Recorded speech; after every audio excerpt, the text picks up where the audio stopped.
Welcome to this evening's regular business meeting. We will have our invocation by Chaplain Joseph Durham with the Clayton County Police Department.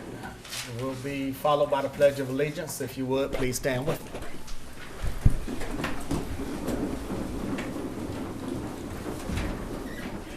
Chaplain Durham is not here.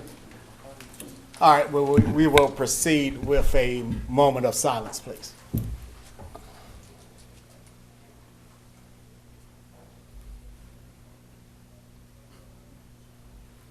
Thank you. I pledge allegiance to the flag of the United States of America and to the republic for which it stands, one nation, under God, indivisible, with liberty and justice for all.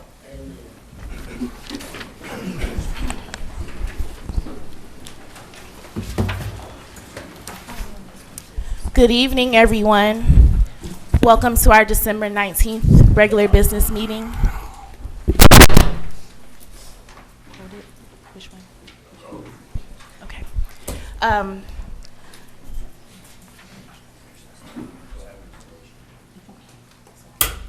Okay, all right. Sorry about that. Thank you, and welcome to our December 19th regular business meeting. The first order of business is the adoption of the agenda. Do any board members have any amendments at this time? I'm sorry. The agenda. Okay. Yes, I'd like to remove item 34, resolution 2023-278, from the consent agenda to the regular agenda. Are there any others? Yes, can you find it, please? I think it's 41. Mr. Chair, Vice Chair, what was that item number? Item number 34, Okay. resolution 2023-278. Thank you. Yes, and I would like to pull number 41, resolution 2023-285. Any others? That's pull off. Oh, you want it Yeah. totally off? Totally. All right, the motion is to pull resolution 2023-285, which is, put my glasses on, try that. Clayton County to convey property to the Clayton County Board of Education. Is there a second to this motion to remove from the agenda? Second. Any questions? All right, those in favor, aye. Aye. Opposed? It's unanimous. Are there any others? Mr. Chair, Yes. a request to remove the presentation for the second annual 18 holes for Heroes Check. This is Commissioner Dr. Anderson's. All right, I will make a motion to remove the presentation from the agenda. Is there a second? Second. Any questions? Those in favor, aye. Aye. Opposed? It's unanimous. Any others? All right, I'll entertain a motion to adopt the agenda. So moved. Is there a second? Second. Any questions on any of the items? Those in favor, aye. Aye. Opposed? It's unanimous. Our next item is a presentation from Sheriff Levon Allen entitled Sheriff's Office Funding Report.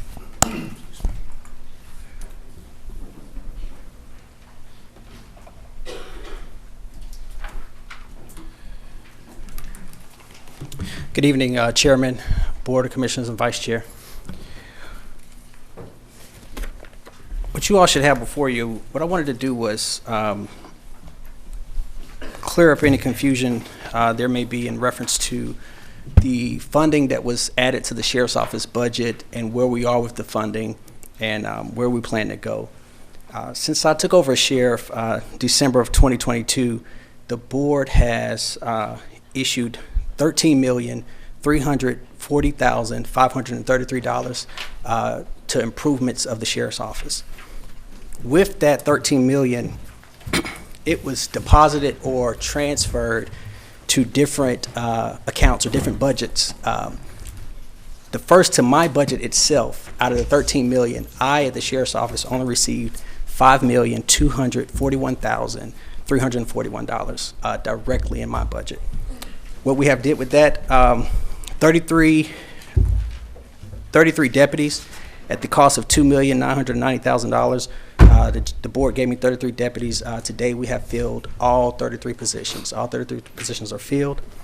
At the sheriff's office, we have 420 positions total, and we have 433 positions total, and we have 420 filled as of today. Can you repeat that? Allotted positions total, we have 433. Filled, we have 420 filled. Okay.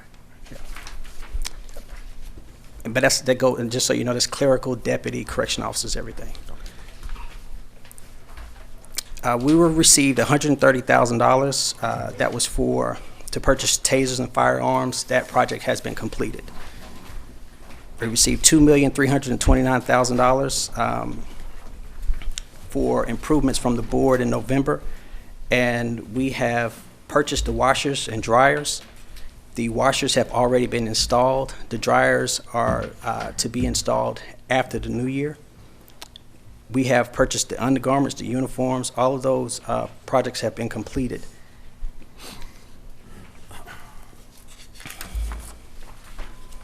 Into the fleet maintenance budget, out of that $13 million, $1.8 million went into the fleet maintenance budget, and that was for the purchase of the cars.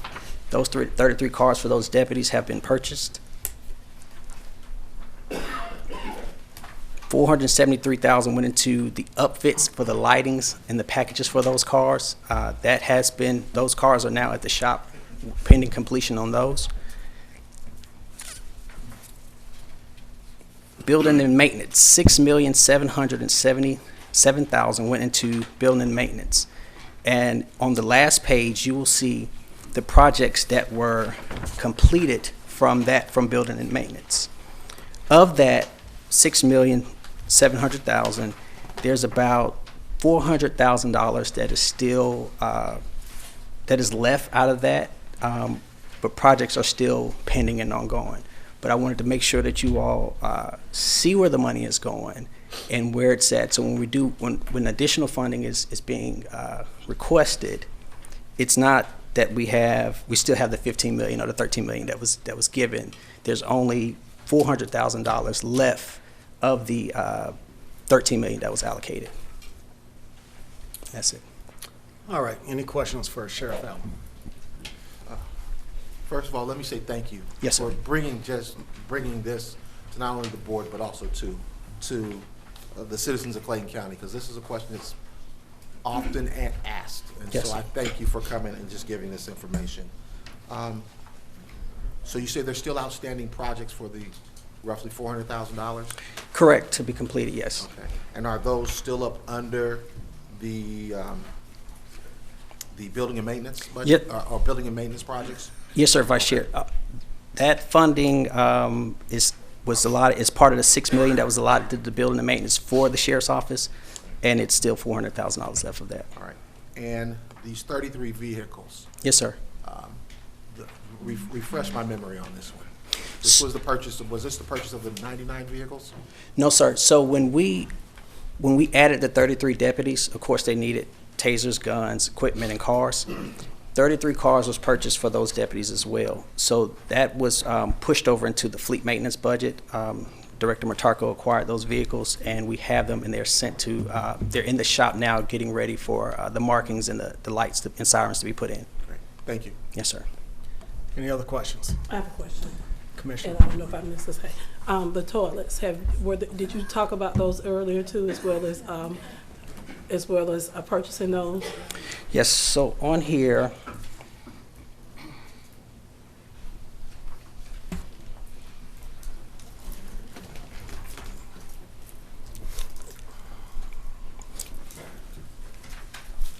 Please if you see, so there's detox toilets on here that was purchased at a total of $71,000. Okay. There were some toilets purchased where you say 12 RH toilets at a purchase of $113,000. Okay. And then today, there was a shipment of 32 toilets that was delivered today. So that's part of the ongoing project with the toilets. Okay. Ben, did you have something that you want? Just what the sheriff just indicated. So the jail is 20-something years old, so each of the toilets has to be directly fabricated. It's not something we can go buy off the shelf. They're right-handed toilets and left-handed toilets, which is the way they indicate. So we bought the first set of toilets. We got those put in. The remaining toilets have been delivered. We're coordinating with the sheriff's office because we got to clear the housing units so we can go in and install them. About $171,000 of that 443 is to purchase those toilets, so we got that purchase order. We got to finish paying that off, and the remaining dollars primarily are going to go for the installation of those toilets, the 32 that arrived this week. All right. Thank you. And again, Sheriff, thank you for giving us that information. I just want to get an update on that so everyone can hear where we were with those toilets at this time as well. Thank you. Okay. Any other questions? Thank you, sir. Appreciate your presentation. And Chairman, if you would, I just want to add 2 more stats. Go ahead. The trash pickup stats. You're supposed to talk about that, please. With trash pickup, I use 5 correction officers from the jail. Pull them from the jail staff, and I use 6 to 10 inmates, and then we go out into the community to pick up trash. We are at 411 tons, which is about 900,000 pounds of trash. And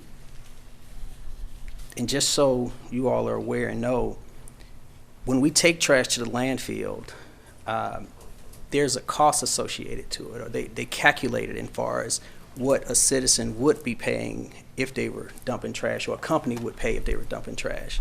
And just so you know, just from us alone, the sheriff's office now, the warden has done numbers larger than that. We're at a million pounds of trash that we've picked up. Excuse me, Chairman. So from what date, when you're saying you're at 1 million tons nearly, from what date would that be from when you first came in office? Correct. So that will be from Yeah. January 1st to now. Okay. So I just want to know, regardless if we implement anything, myself and the warden are still picking up trash every day, and it's costing. And we appreciate those efforts, definitely, to help keep our county clean. Yes, Mr. Chair. Yes. First, thank you, Mr. Sheriff, for that report. And I do want to make sure that I say thank you all for your quick response to help keep our county clean. But also, I want to also give kudos to your predecessor, because I remember when I first came on this board, we've been picking up trash for so long since he was the sheriff, and having to give us the same amount back. So hopefully this board would understand that this issue still exists, and that we would come up with a real viable solution to be able to not only allow for us to be able to keep our county clean, but to ensure that it is beautiful, whether it's you or whether it's the warden that is picking it up. I've only been here now going on 8 years, but I do remember that distinctively. 8 years ago, of having to pick up a well over $1 million tab in overtime because Sheriff Hill was adamant about keeping our county clean, absent of whatever else anyone else did. So thank you, and thank you to your office for what you do. Thank you, board. Thank you, Thank sir. you. Madam Clerk, The board will now consider the consent agenda. is there a motion to approve the consent agenda? So moved. Is there a second? I second it. Any questions on any other items? Yes, Mr. Chair. Commissioner Franklin. Yes, point of clarity, because I know that we were kind of locked outside for a minute. Want to make sure that we have not made any amendments to the consent agenda, because I know we've received this presentation, but are there any amendments that may have been missed prior to us finally being able to get into the building? No. And Madam Clerk, can you confirm that as well, please? Let's see. Item 34 was moved to the regular agenda. Thank you, Madam Clerk. Item 41 was pulled off the agenda. Presentation number 1 was removed from the agenda. That's all of the amendments. Thank you for your specifics, Madam Clerk. You're welcome. Any other questions?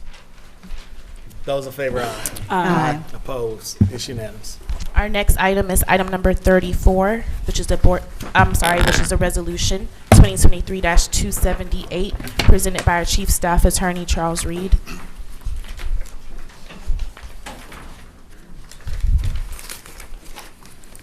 Good evening, Mr. Chair, Mr. Vice Chair and Board.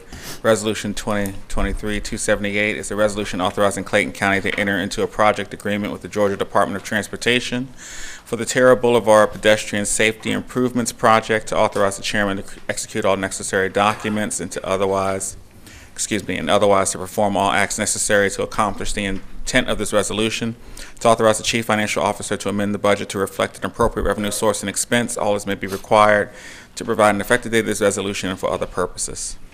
Is there a motion? So moved, Mr. Chair. Is there a second? I second it. Any questions? No questions, Mr. Chair.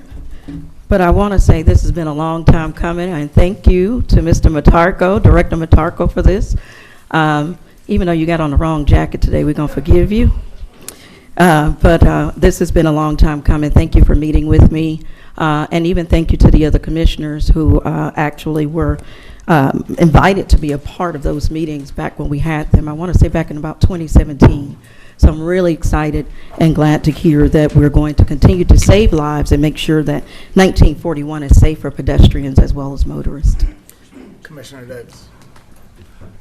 Mr. Matarco, can you just kind of state what the scope of this project is and how it's going to assist us in increasing the pedestrian safety here in Clayton County? Yes, sir. This project spans all of Terra Boulevard, from Upper Riverdale Road down to the county line in Lovejoy. The vision we have for it is complete sidewalks on both sides of the street, pedestrian ramps, and pedestrian lighting along the way, not just street lighting that has been installed, but specific lighting for the sidewalks. Great. And that project is going to commence roughly when?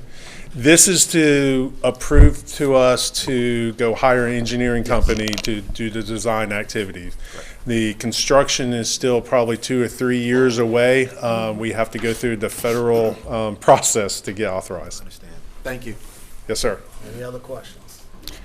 Those in favor, aye. Aye. Opposed? Go you. It's unanimous. Mr. Chair, Commissioner Franklin? is there another item on the agenda? No. We're going to The appointment? the Mr. Chair, our appointments. next Okay. items are board appointments, starting with item number 42. All right, first board appointment is to the Department of Behavioral Health and Developmental Disabilities Region 3 Advisory Council. Joe Grubbs resigned from the Department of BHDD Region 3 Advisory Council. He was appointed in 2021 to fill the unexpired term of Janice Scott. Existing terms for 3 years, beginning immediately, expiring on February 28, 2024. Vice Chair Davis.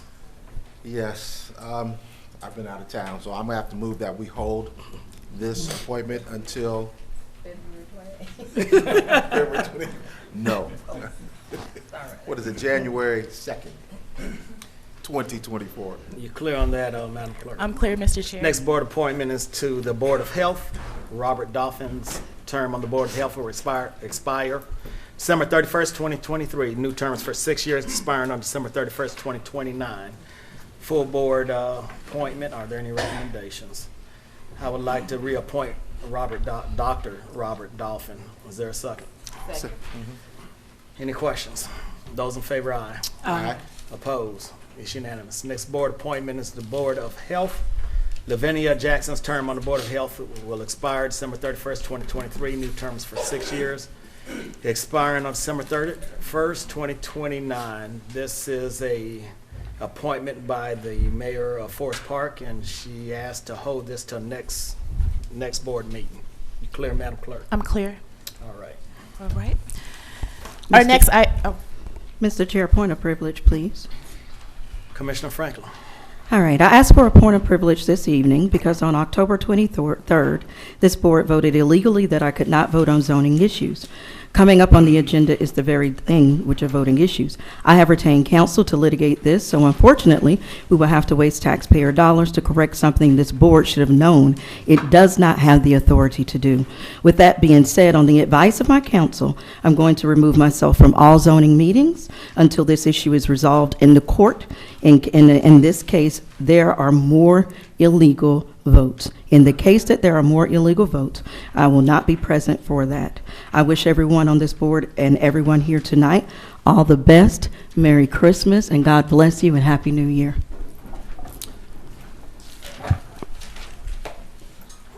Correct me if I'm wrong, but are there any District 3 zoning requests on this agenda? Just looking at the. Mr. Ejiki, where is he at?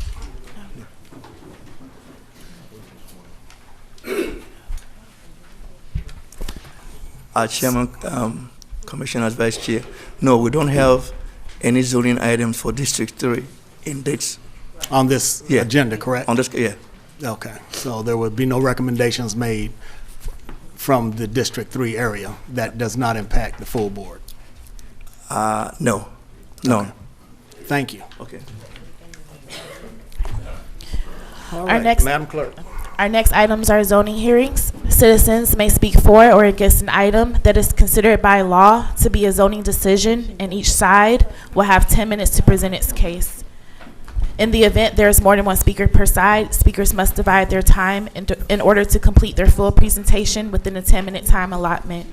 When the time runs out, the speaker will be expected to immediately cease speaking and to leave the podium area. Applicants or citizens speaking in favor of an item shall speak first. Applicants in zoning ordinance cases shall have the right to reserve time for rebuttal. Opponents of a zoning decision shall have no right for rebuttal. When speaking, speak directly into the microphone and begin by stating your name, address, and name of any organization you represent.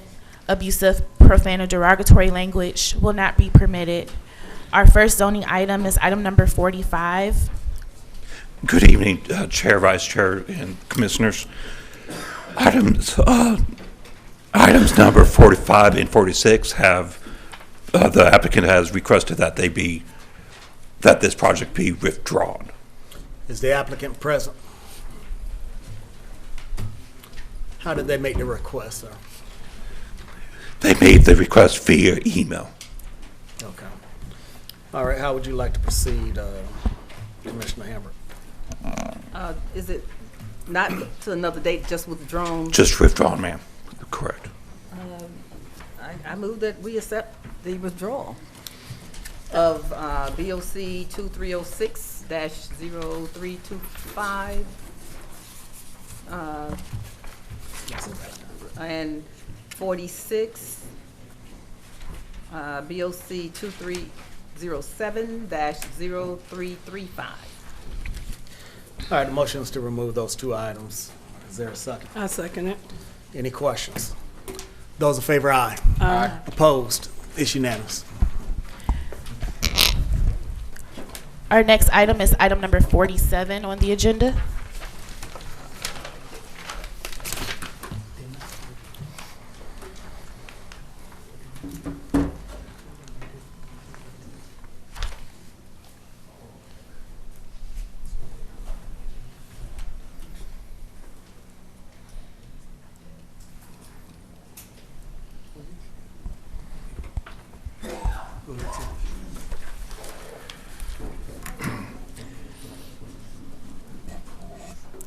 This is a BOC-2305-0311 Flume, which is a request by Marley Construction Company, LLC, to amend the future land use map category for 3549 and 3551 Rex Road, Rex, Georgia 30273, from medium density residential to high density residential for fee simple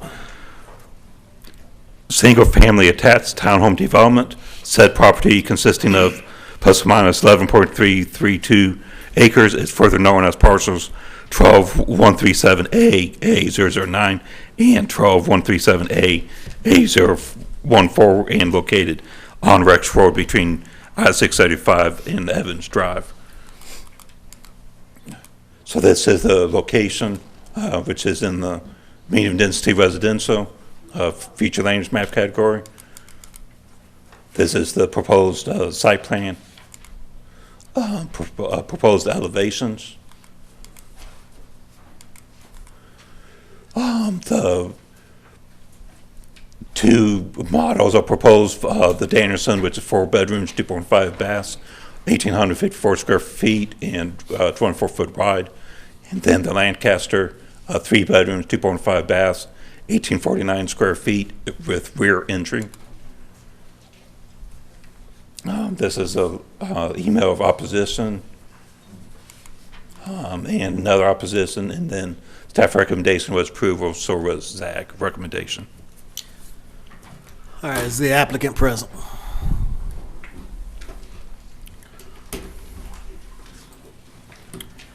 Good evening. If you would, state your name for me, and if you would like to reserve any minutes for a rebuttal at the end, if anybody should be opposed. Yes, sir, I do. My name's Doug Chatham. I'm the principal partner for the applicant for this application. Mr. Chairman, thank you for your time. Board of Commissioners, thank y'all, and Merry Christmas to you. How many minutes would you like to save at the end?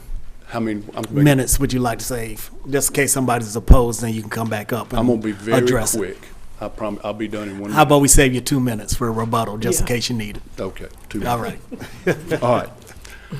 All right. I will be quick. We've received all the staff's and ZAG recommendations and conditions for our application, and we're not only in agreement with them, we accept those as they are. So that's all I've got to say tonight, unless y'all have some questions.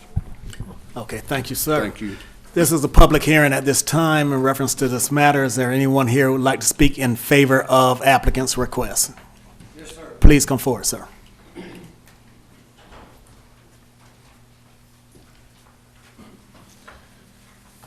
Good evening. My name is John Connolly. I'm from Canton, Georgia. I'm an attorney. I represent the sellers in this matter. That's the members of Eagles View Baptist Church. Good evening, Board of Commissioners, Chairman, and Commissioners. Thank you for this time, and I also wish you guys a Merry Christmas. Based upon some correspondence that we received, we expect that some former members of the Eagles View Baptist Church will move and speak in opposition to this matter, and we just wanted to clarify a little bit of the history here so that the board would have an understanding of how this church property has ended up being placed up for sale. I will assure you that the members of our church, or this church, the Eagles View Baptist Church, have not done this lightly. This is something that's come after a long time and after a lot of prayer and consideration, and it's not something they do lightly. I would also like to point out that the members who have voted for this, and there's only 3 left, this is a church that used to have quite a few more members, many, many years. It's been a decades-old church.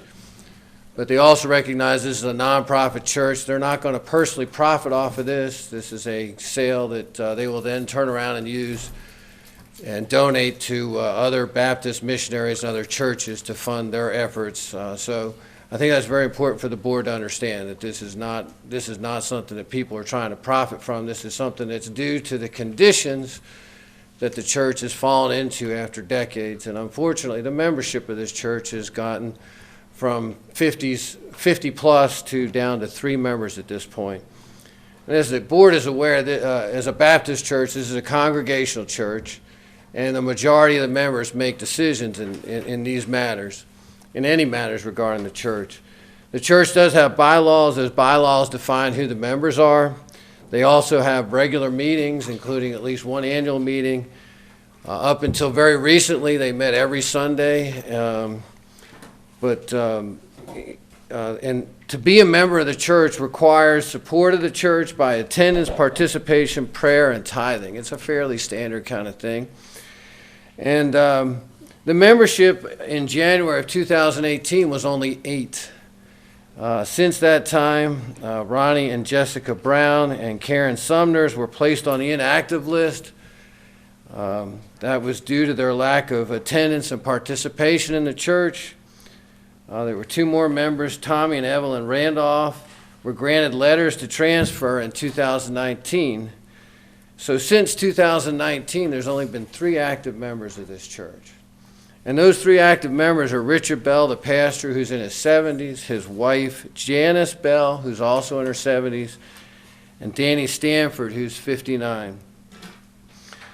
These 3 active members continued to meet through COVID, and they've basically been the ones who have been taking care of the church for the last better part of 4 years now. And there's been a lot of things that have been going on. As you can imagine, this particular piece of property with only 3 members and nobody living there actively. There's been a lot of problems with theft. They've had their lawnmowers stolen. There's been problems with vandalism, people coming at night and hanging around. They've even had a problem with a squatter that they had to call the police on. Somebody broke into the fellowship hall and was trying to live there, and they had to call the police. And ultimately, the thing that became the biggest issue is if you all will remember back in December of last year, there was a hard freeze, and the pipes in the fellowship hall burst. And it flooded both the fellowship hall and into the church. After that point, the members, and unfortunately, because there was only 3 members, the church doesn't have a lot of money. They didn't have insurance at the time, and so they didn't have any insurance to cover the damage to this. And basically, after that incident, the church is really no longer able to safely hold services and things, and they just don't have the money or resources to keep up the church. And so the 3 active members and met and made a decision about a year ago to vote and sell the property. They just felt that at this particular point, with the cost of tens of thousands of dollars to repair it, it just wasn't practical. There have been efforts to get into the community and try to get additional members. There was attempts to evangelize and to bring the gospel to people and try to get the membership up. But unfortunately, there apparently is many other churches in the area that have higher membership, and unfortunately, the people, they just have not been able to bring this thing back since COVID.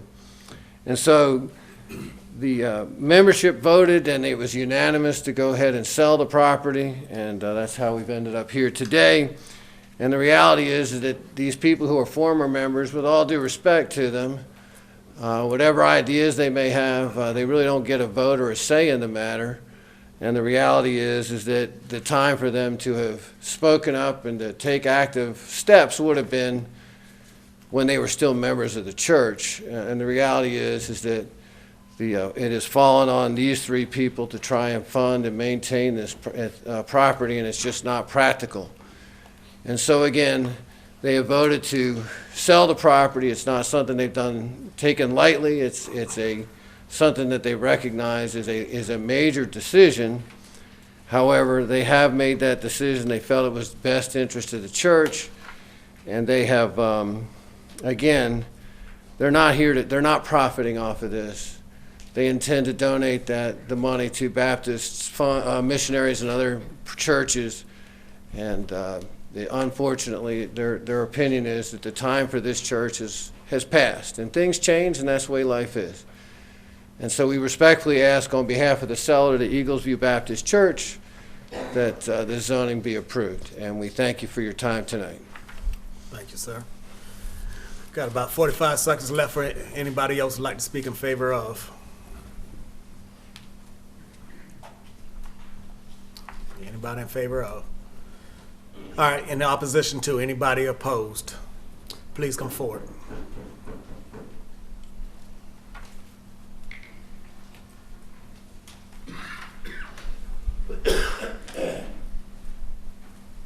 Good evening, ladies and gentlemen. I'm Tommy Randolph he mentioned. I'm called Tommy because my middle name's Thomas. I'm also a deacon. I was serving as the deacon there at Eagles View Baptist.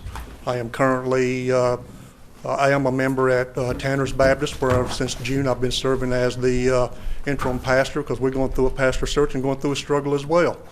Some of the issues that he had mentioned, like the pipes burst, I was still there then. I oversaw having those pipes fixed. I also own a small roofing company. I personally, me and my men put a new roof on the sanctuary. The point is this is a church. It's been serving the community for many years, and it should continue to be a church. For it to be torn down and homes put there, and I understand there's people need a place to live, but we know of another congregation that during COVID has grown of like 5 families that have been doing a home church that's looking for a building. Well, we're coming to y'all because we would like for y'all to reconsider zoning this as approved so that another church can move in there and not tear down another church and give Satan a feather in his cap and sitting back laughing that another church went down on his watch. So I hope that y'all would reconsider if you are considering zoning this to be tore down. Thank you. Thank you, sir. Thank you. Ma'am.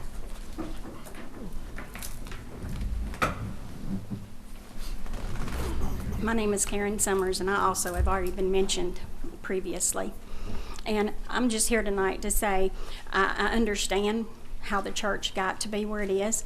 When the pastor, Richard Bell, came into that church, it was an established church serving the community, doing outreaches and you know, anything we could for the community. Richard Bell is the one that scattered the flock. He's the one that one by one got rid of the families. My family included was the next to the last one he got rid of.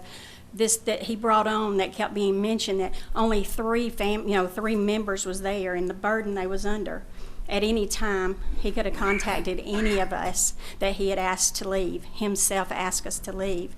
We'd have been glad to have helped at any time, because this church has been serving this community.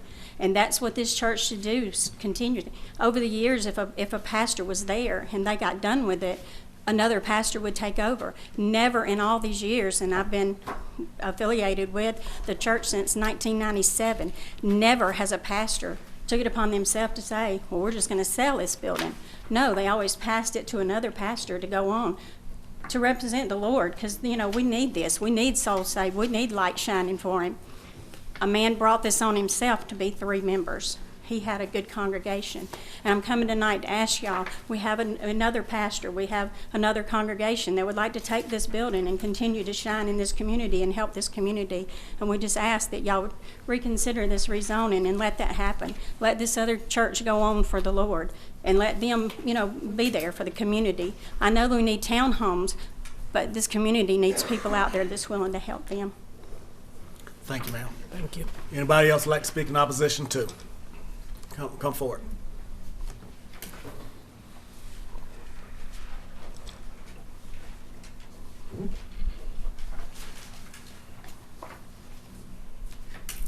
Good evening, ladies and gentlemen. I am Evelyn Randolph. I'm Charles Randolph's wife. I have also been at Eagles View. I have seen a lot of things change because of Eagles View, and I just ask that y'all not approve this to get torn down. We have townhomes, we have apartments, we have everything going up everywhere. Another church does not need to be torn down. And I just ask y'all to please reconsider this, because we don't have any proof that they're going to send this money to missionaries and places that need it. So please, please don't approve this and let that church get torn down. Let this family that wants to come in and restart this church, because it's a church for maybe children can go to. Maybe children can hear the word of God, because believe me, this world needs more churches. They need more outreach for children and the teenagers out here that just need God. So thank you for your time, and Merry Christmas. Merry Christmas. Thank you. Anybody else? Anybody else like to speak in opposition to? Sir, would you like to utilize 2 minutes? Last 2 minutes? No? You're good? Commissioner Anderson. Good evening, everyone. While I've heard both sides, I just want to say that I do sympathize with the members of the church. And I just want to say that I also don't want to see a building just sitting there. That building has been sitting in our community for a long time. And we have to move forward. And in order for us to do that, we have to make sure that we don't have people squatting there. We don't have, and that we put use to that land and to that building. So I'm going to go for, and I'm going to approve the BOC 2305-0311, a request for Marley Construction for the project as far as the future land use map from 3549 and 3551 Rex Road, Rex, Georgia 30273 for the medium density residential to high density residential for fee simple family attached townhomes. Is there a second? Second. Any questions? Those in favor, aye. Aye. Opposed? It's unanimous. Next. Our next item is item number 48. which is BOC-2305-0312, a request by Marley Construction Company, LLC, to rezone 3549 and 3551 Rex Road, Rex, Georgia, 30273 from RS-110 single-family detached residential to RTH single-family residential attached townhome for a fee simple single-family attached townhome development. Said property consisting of 11 plus or minus 11.332 acres is further known as parcels 12137A, A009, and 12137A, A0114, and located on Rex Road between I-675 and Evans Drive. Planning and zoning staff recommended approval. SAC recommended approval with conditions. Provide fencing along residential portion of the property, provide a dog park area, allow one trash company to service the property with a fenced-in trash refuse area and dumpster, install no parking signs, rental restrictions of 10%, and an HOA shall be established. All right, is the applicant present? Yes.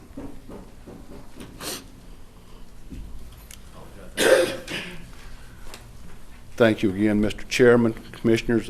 My statement's the same as was last time. Just We're for in the record, agreement. state your name again. Doug Chatham, I apologize. Would you like to save any minutes? Sir? Any minutes for a rebuttal or not? I'm done. Okay, thank you. Thank you. All right, public hearing. Anybody here like to speak in favor of? Anyone like to speak in favor of applicant's request? Anybody in opposition to? Anybody opposed?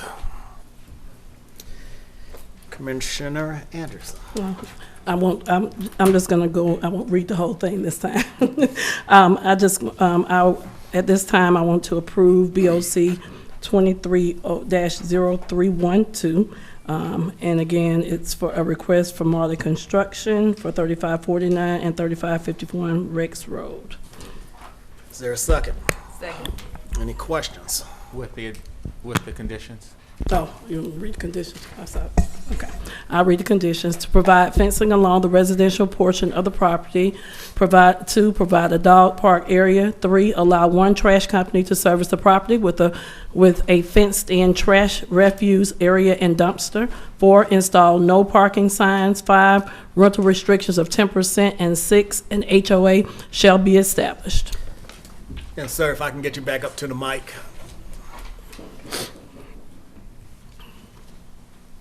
You've heard the conditions. Are you in agreement with it? I'm in agreement and accept them, yes, sir. Thank you. Thank you. Those in favor, aye. Aye. Opposed? It's unanimous. Thank you. Next item is item number 49. Items 49, 50, 51, 52, 53, 54, 55, and 56. The applicant has requested that this be tabled for 3 months, not indefinitely as shown on the presentation, and the applicant is here. All right, Mr. Heck.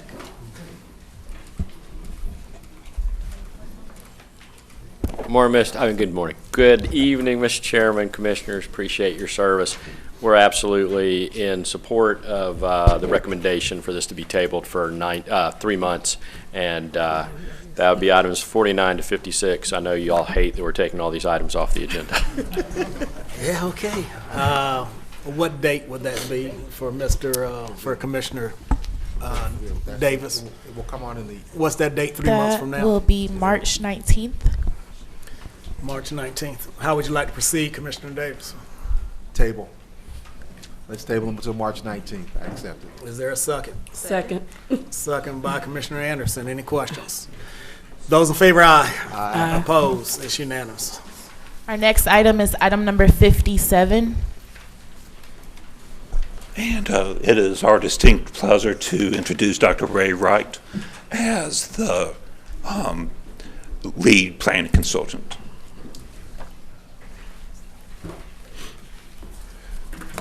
Good evening, Good evening. Chair, Vice Chair, members of the board, and happy holidays to you and to the general public and those who are present.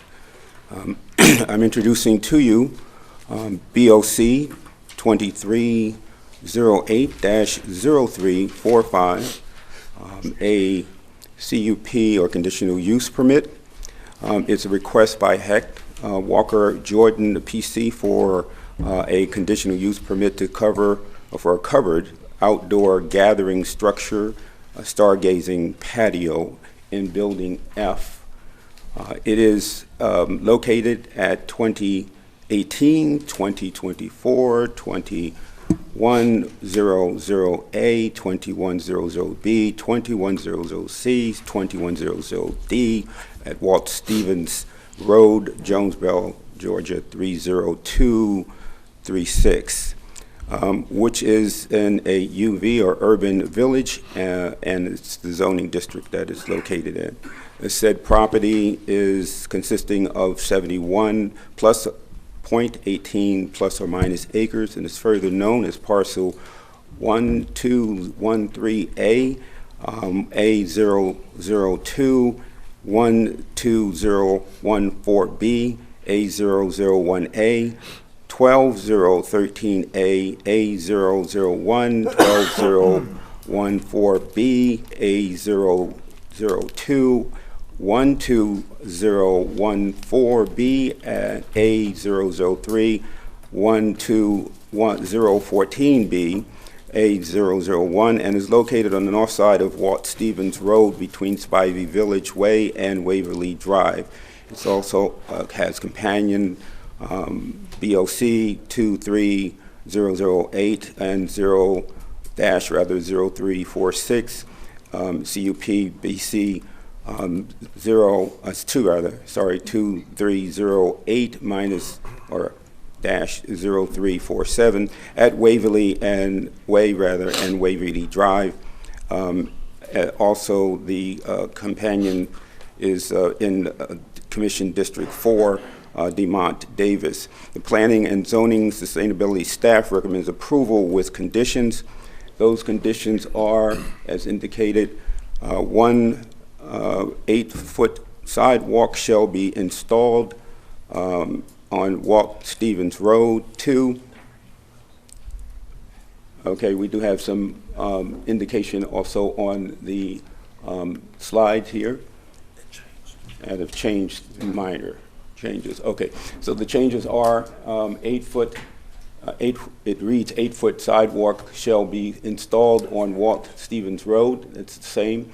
The second is 5-foot sidewalks shall be installed for the residential areas north of cart path / multi-use path, and 8-foot sidewalks for non-residential areas south of the cart path / multi-path use path. 3, 5-foot sidewalks shall be installed on the outer loop on the opposite side of the driveway for the residential areas. And 4, 20-foot undisturbed buffers shall be installed.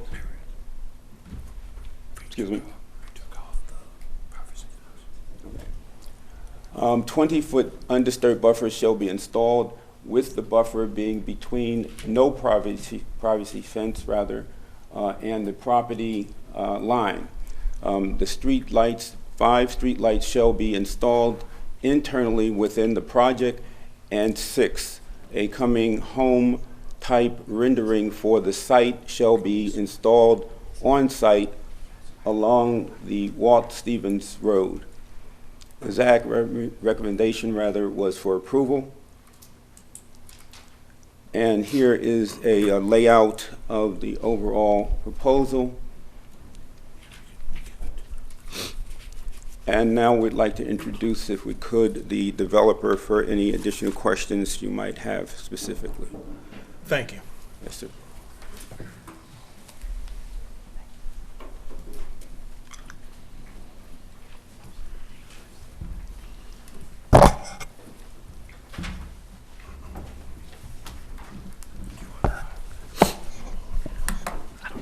Let me see.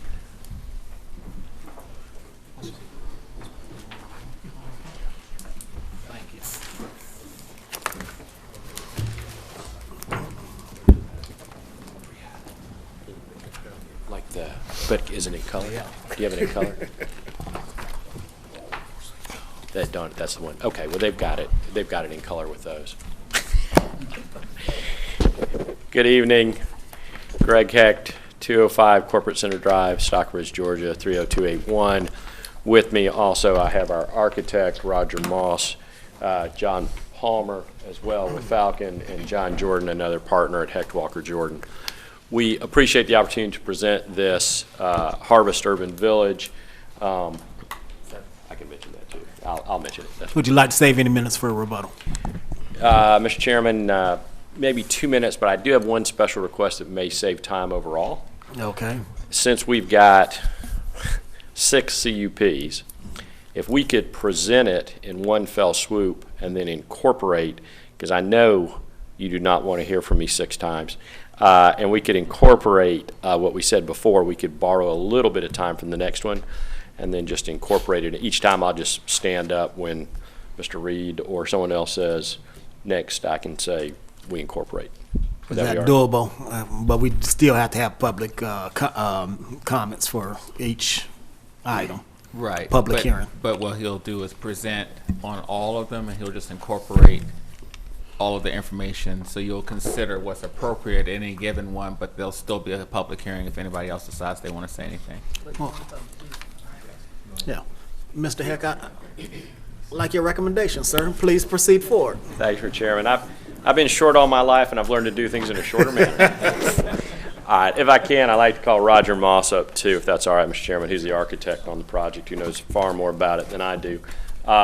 Briefly, what I would say from my part is in 35 years of being an attorney, including years as a county attorney for Clayton County, this is the most beautiful project I've had the opportunity to present. I mean, I've got to tell you, it's a legacy project by Bubba and Cindy Cathy.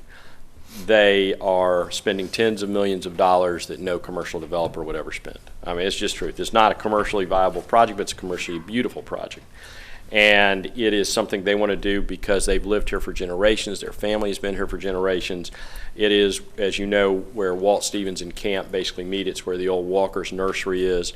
A long time ago, a massive townhome community was proposed here. That is not what we need here. There's nothing wrong with townhomes, but this could be a beautiful urban village. I'm going to let Roger kind of run through it, and as we go through, I'll probably talk to you about each CUP, and we'll be done, and then we'll incorporate. So, Roger Moss. Great. Thank you so much for your time this evening. I know there's a lot on the agenda, so we'll kind of go through this quickly, and feel free to ask questions along the way. On the very south end of the property is Walt Stevens Road, runs east to west. And on the south side of Walt Stevens Road is where Camp Avenue currently intersects with Walt Stevens. You'll notice an improvement to that intersection. We've had a traffic study done on that intersection with favorable results, and we realize that traffic will increase here, and so we've made improvements to that intersection to help with that traffic flow.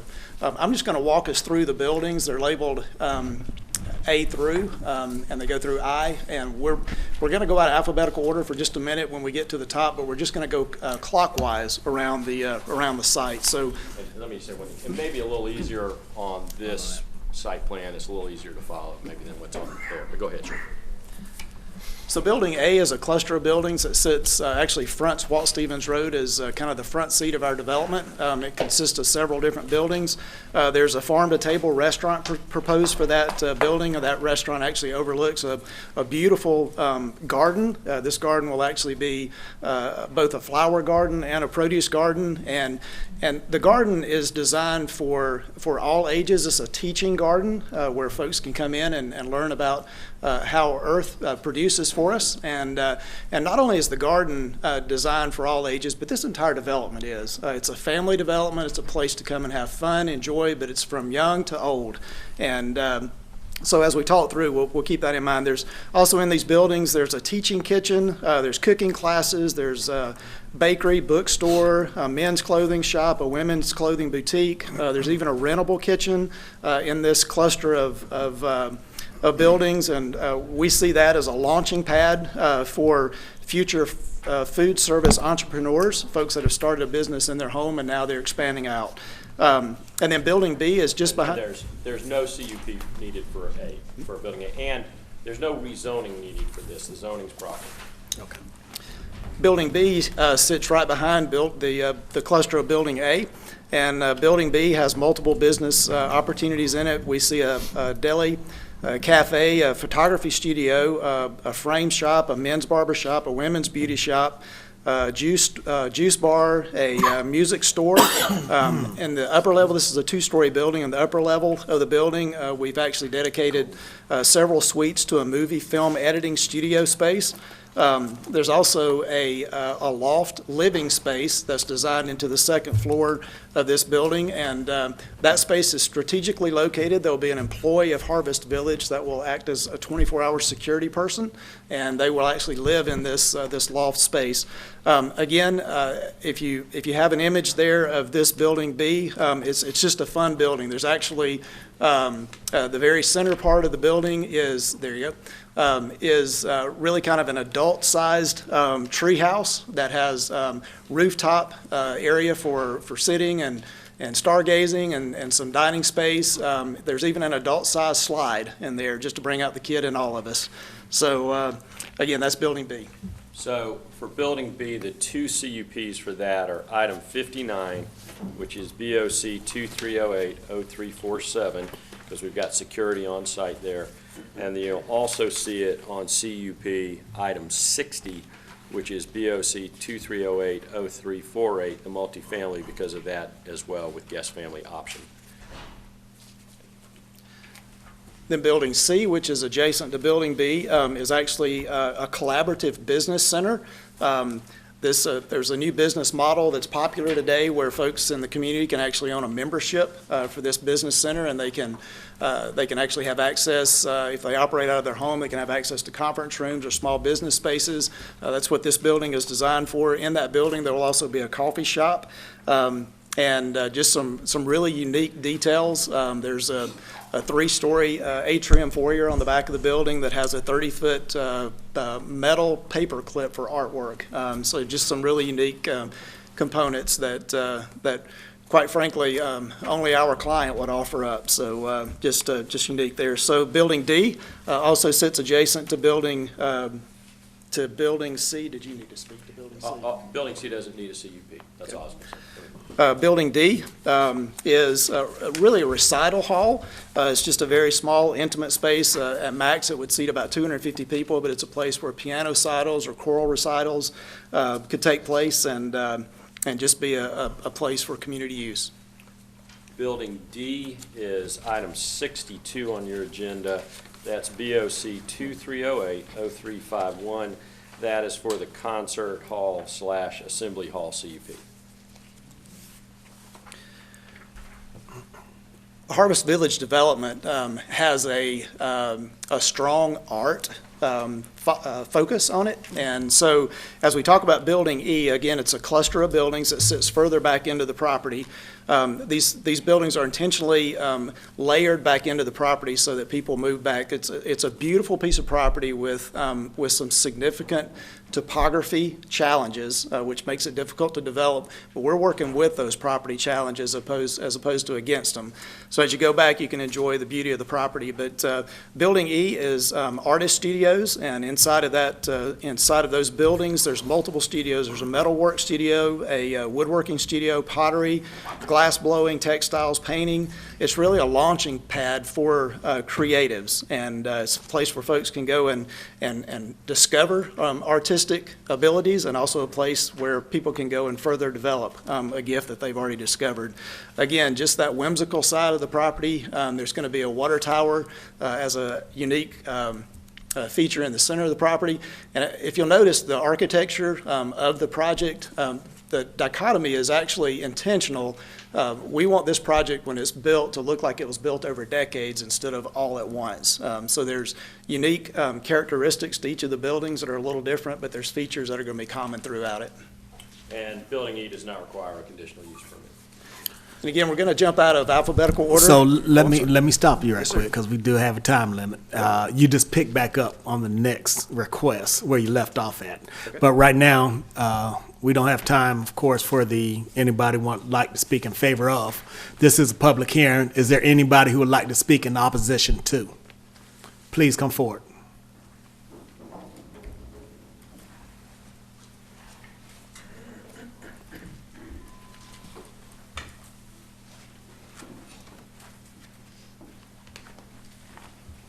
Good evening. My name is Lisa Douglas. I live actually in the community, not too far off of the corner of Camp and Walt Stevens. My opposition is maybe more along the lines of questions. One is traffic. I understand there was a traffic study done, but I'm not hearing what is the results of that other than it was promising. Promising doesn't tell me about the construction, doesn't tell me about if there's widening of the roads going to be involved. We're talking about a new project going in that's going to bring a lot of people to it. My main concerns are actually the restaurant is listed as a restaurant with drive-through. I understand from the zoning committee meeting, it's listed as is actually going to be a cafe. They don't expect a lot of traffic. It's listed as a restaurant. There's nothing to say 3 years from now when they start to cut ground, it doesn't become some kind of fast food restaurant where everybody's going to stop, after work, go pick up whatever and cause more traffic. So that's my main concern. Same thing with the premises that's going to be for the theaters, the assembly halls. They said 250 people seating capacity. Again, when there's that event and there's a 7 o'clock, 6 o'clock, people are trying to come home and there's an event. Again, I'm not hearing how they actually are going to control the traffic flow in that little area right there. That is my main concerns and oppositions to this, is the construction and what kind of traffic flow and how it's actually going to be addressed. Thank you, ma'am. Anybody else? Come forward, sir.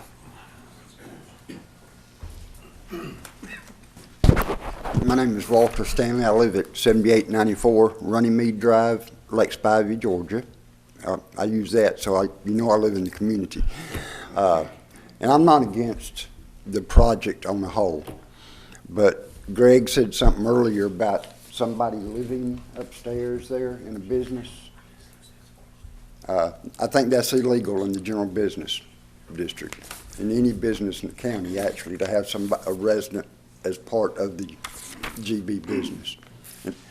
And for now, that's all I got against it. Thank you, sir. Come forward, sir.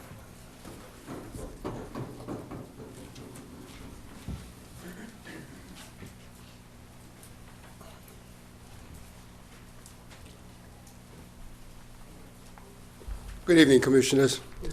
My name is Jean-Claude Bourget. I lived in the area. My question, I think it sounds like a wonderful project, I really do, but I have the same concern that the young lady who just stood up here had, which was the traffic concern, and also the drive-through restaurant. That's one of my major concerns. I hope that they can actually answer that for me. Thank you. Anybody else? Anybody in opposition to? Mr. Heck, I believe you got 2 minutes. Well, just to answer some of these issues. First of all, the upstairs is with the CUP. There are 2 things. One, there are a couple of areas for guest families, not for rentals, but so that their families can come over during Christmas or whenever because there may not be room. The second is really for for the security, for 24-hour security that'll benefit both the community as well as people coming on. And second thing is, people may not realize the Cathys are planning, as long as they live, to be single owners through LLCs of the property and really want this to be a beautiful place to be a destination place.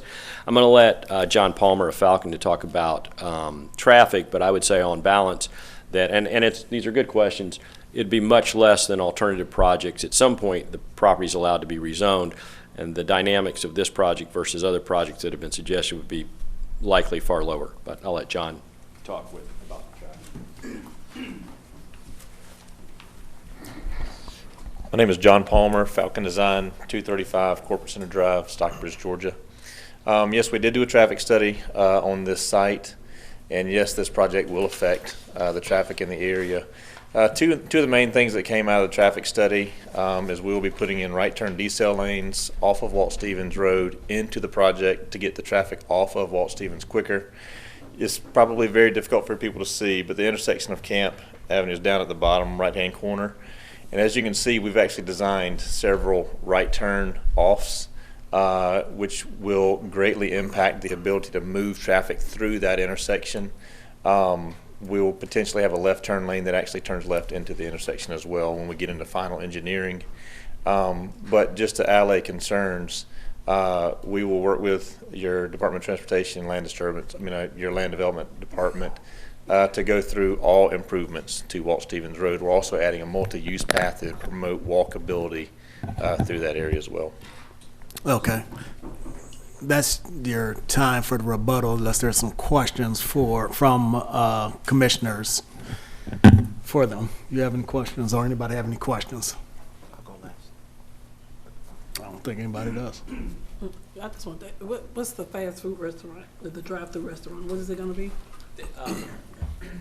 The plan for that actually is a coffee shop, Yes. Okay. and just a coffee shop, and that's what Ms. Kathy wants. They've got plenty of fast food restaurants Okay. I well just wanna make outside sure. under Okay. Chick-fil-A. That's Okay. not what they want. Thank you for that clarification. All right, well, I share that same concern with the traffic flow, and I do believe the gentleman addressed those with the improvements to that intersection there. Commissioner Davis. Yes, it's been a long 2 years. Yes, we did deny a whole lot of other projects around there, but with that we didn't want fast food, so I want to let folks know that we spoke about the cafe. Yes, it is a drive-through cafe, but it's a cafe. We talked about how we're going to basically upgrade the area, not keep the area the same as it is around the surrounding areas. And that's what we've done. We've implemented these sidewalks to come in. We do have a pathway, the intermodal pathway, that's going to be expanded. The only thing I would have loved to see were these sidewalks were 10 feet instead of 8 to begin to tie into those. But this project is going to be fabulous with it. We also spoke about the camp intersection, which we had somebody state, and we had talked about a roundabout or something. So it is not out, but it's not within this project. So we'll begin to discuss that further as well. So I move that we approve. Wait, Go I ahead. think Commissioner. I have a question, since you mentioned that about the pathway or whatever. Is that close enough to connect to the International Park? I believe that is going to be phase 3 of the pathway development. And that's why I said I wish I would have talked to you about the 10-foot, because that is going to be a 10-foot wide that comes back there as well. Go ahead for your motion, Commissioner. Good. Yes. Well, since we're on the 10-foot wide, can I ask, can we take it from 8 to 10? Mr. Heck? At this late date, yes, Mr. Heck, I'm begging. From an engineering standpoint, yes. Great. Thank you. I'll let Mr. Palmer address that. From an engineering standpoint, the answer is, of course, yes, we can make it 10 feet. And it would only be on Walt Stevens Road, I would assume. Yes. That, from an engineering standpoint, I can say yes, it's for Roger and that group. Thank you. So you're having another phase That's on us as far as our pathway goes, not on this project. Oh, okay. Yes. Well, the 10 feet, The 10 feet is for this project. but it accommodates golf carts and Yes. so forth. They will mesh together when our pathways are being built. Okay. It'll match together with the International Park pathway. Correct. Okay. Mr. Heck, are y'all in agreement with that? Or I don't know if you can speak for it or not, but that's what the request is. I hear you. Let me,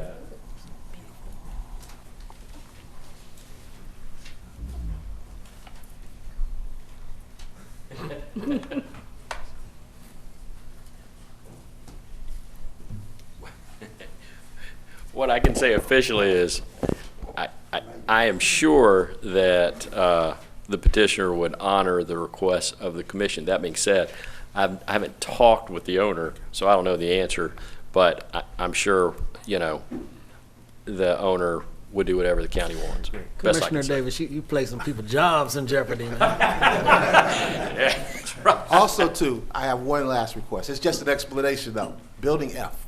You didn't really discuss Building F. Yeah, and I was actually that was actually what I was coming up because we didn't get around to that. So, Roger, you want to, Building F is the first CUP. That's 2308-0345. That's the stargazing patio and the covered bridge. And you want to just kind of talk about that, because I noticed the same. Yes.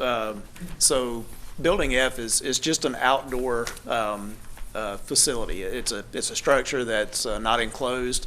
It's going to be a gathering place for the Harvest Village community, also the community in general. It's going to be a beautiful, really unique building. If you're familiar with architecture, it has some Frank Lloyd Wright influence to it.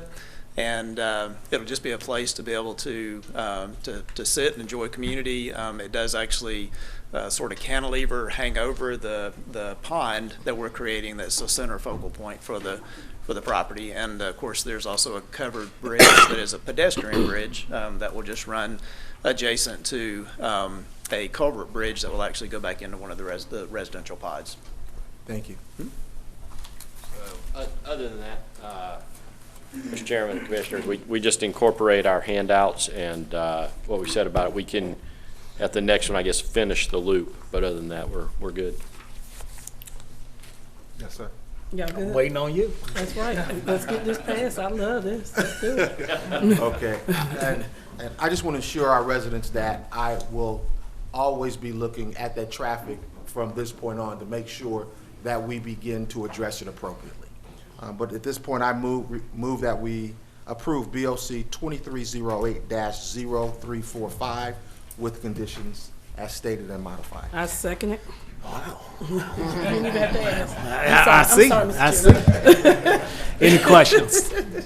Those in favor, aye. Aye. Opposed? It's unanimous. Mr. Chair, our next item is item number 58.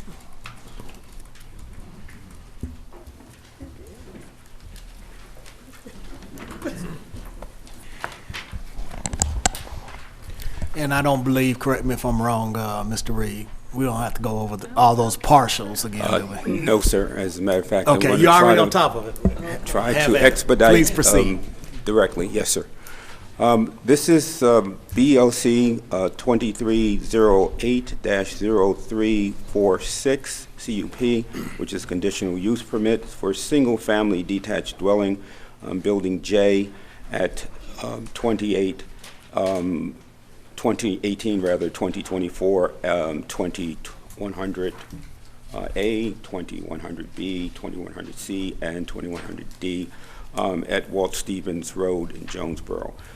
The conditions with respect to the use is similar to, or exactly the same as those produced in the previous application. The conditions that the planning, zoning, and sustainability staff recommendation is approval with the conditions, same conditions as carried forward in the previous application. Mr. Heck? Mr. Chairman, Commissioners, we would incorporate what we said previously. We'll finish the loop around the map, if that's, I presume you'd want to know about the other buildings, and then we'll rely on our handouts that we previously filed. Would you like 2 minutes for rebuttal? That would be great, Mr. Chairman. Thank you. So again, going in clockwise order will be what we're calling Building J, which actually represents the cottage residential pods. There's 3 of those on the north end of the property. And these cottage pods are designed to really create a sense of community. There's going to be really plush garden spaces and some common areas in the center of those cottage homes with walking paths and different gathering areas. And again, the cottages, you can see some renderings there of those. They're just a very simple floor plan, but will be really well finished on the exterior as well as on the interior. Again, with the screen porches and the front porches, they're designed to create a sense of community, and those will require a CUP. You can kind of, on the back of this, you can kind of see the last 3 pages, kind of the nice renderings of them, including kind of the inside and the outside. There we go. There we go. Okay. Yeah. So they're putting it up on the screen. There we go.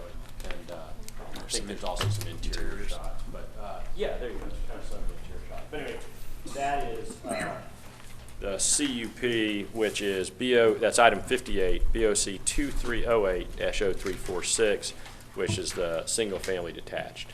And then you want to keep going? Sure. Also, in each of those pods of homes, there's 3 pods. There's labeled J. There's a K building. There's a single building in each of the pods, and we're calling those community homes. And they'll be a larger footprint than the cottages. Not a residence, but the bottom level will actually be a community gathering area. There will be a chef that's part of each of those pods and each of those homes, and the residents in those homes can basically sign up for like a meal plan where a chef could actually prepare a meal for them. And again, it creates a sense of community where the residents come out and get together. The upper level of that does have a living space. It is not a rented space. If you're a resident and you wanted to reserve that space for family that comes in town that's maybe larger than the footprint of your cottage, then they would have access to that space to reserve, and that does require a CUP. And that building would require item 60, that's CUP BOC 2308-0348. As we continue clockwise, we would be at building F. We've already discussed that, so we'll go to building G.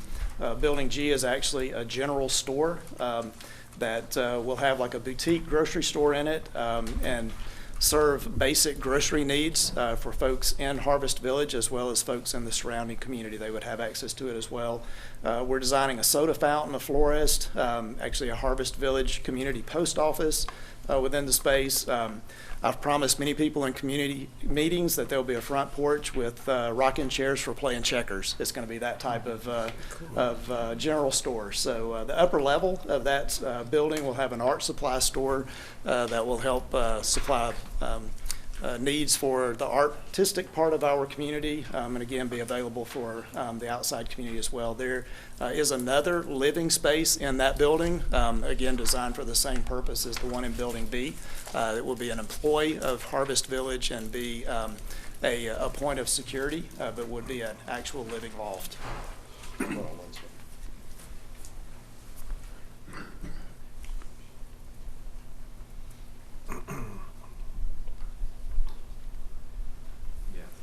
So that building would have both mixed use and the live work CUP that we've already mentioned that are on the agenda as well.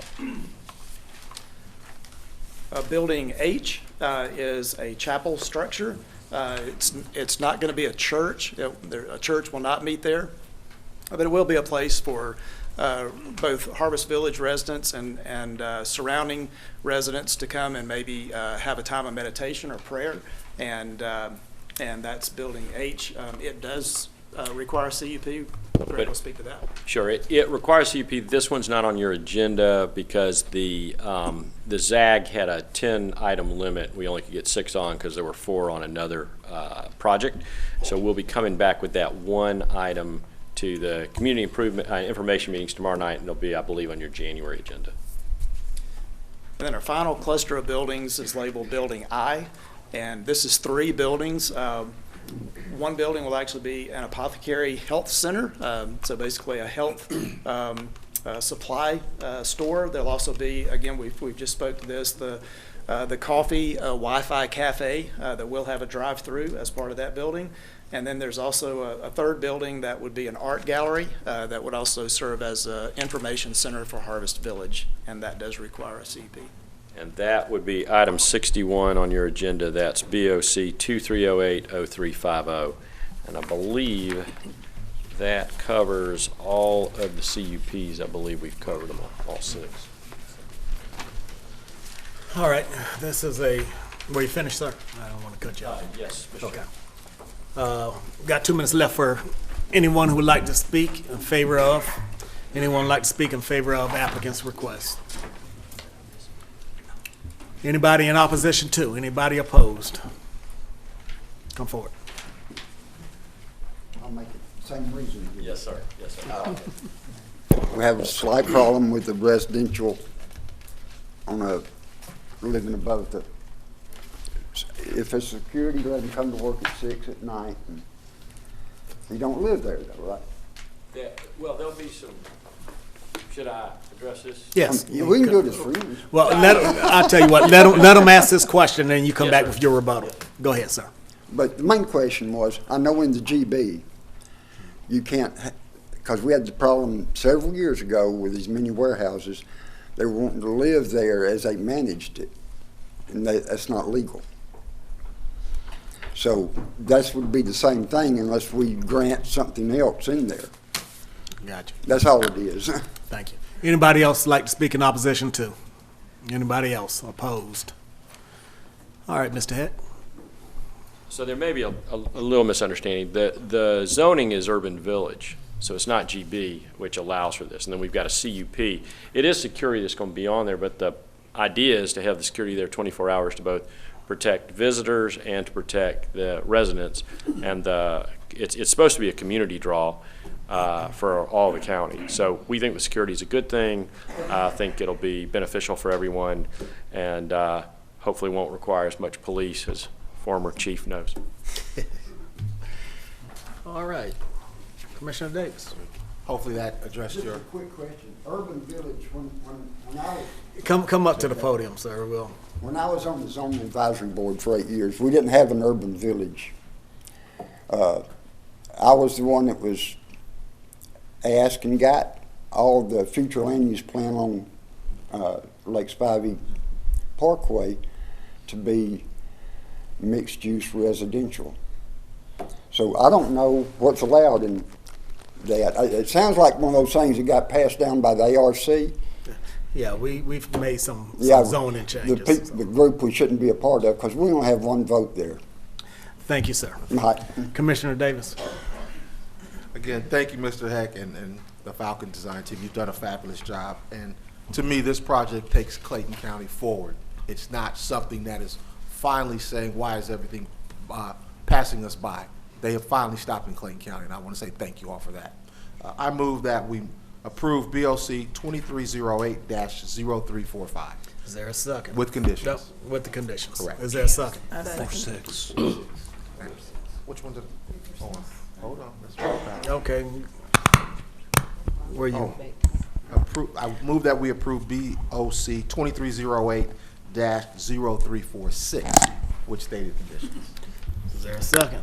Second by Commissioner Hambrick. Any questions? Before you, is that with the, because these say 8-foot sidewalks, is that With the going to be previous, 10? yeah, with the previous Okay. conditions, correct. Those in favor, aye. Aye. Opposed? It's unanimous. Madam Clerk. Our next zoning item is item number 59.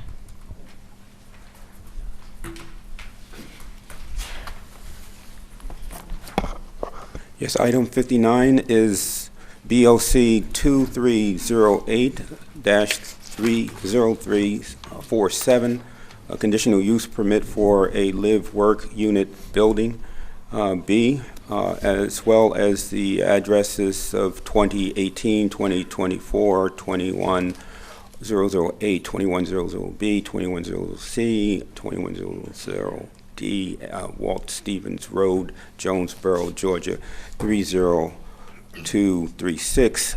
It is also a proposal that has been reviewed and approved, recommended approval rather, by the Planning and Zoning Sustainability staff. On December 4th, the Zoning Advisory Group voted to approve as well. Mr. Chairman, this is probably just a technicality, but you read 21 instead of 2100.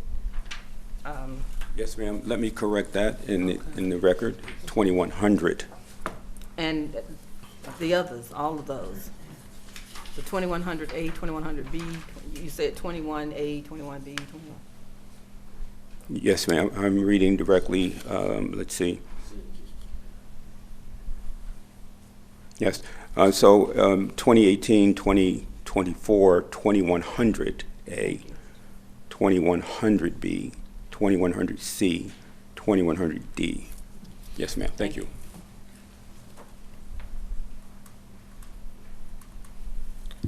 All right, applicant. Mr. Chairman, Commissioners, we incorporate our prior two presentations along with the documents that we filed for our support position. Once again, this is a public hearing. Anyone like to speak in favor of? Anyone like to speak in favor of? This is the multifamily. Sir. Anybody like to speak in opposition to? Anybody opposed? Commissioner Davis. Yes. I move that we approve BOC 2308-0347 with conditions previous stated. Is there a second? Second. Any questions? Those in favor, aye. Aye. Opposed? It's unanimous. Our next zoning item is item number 60.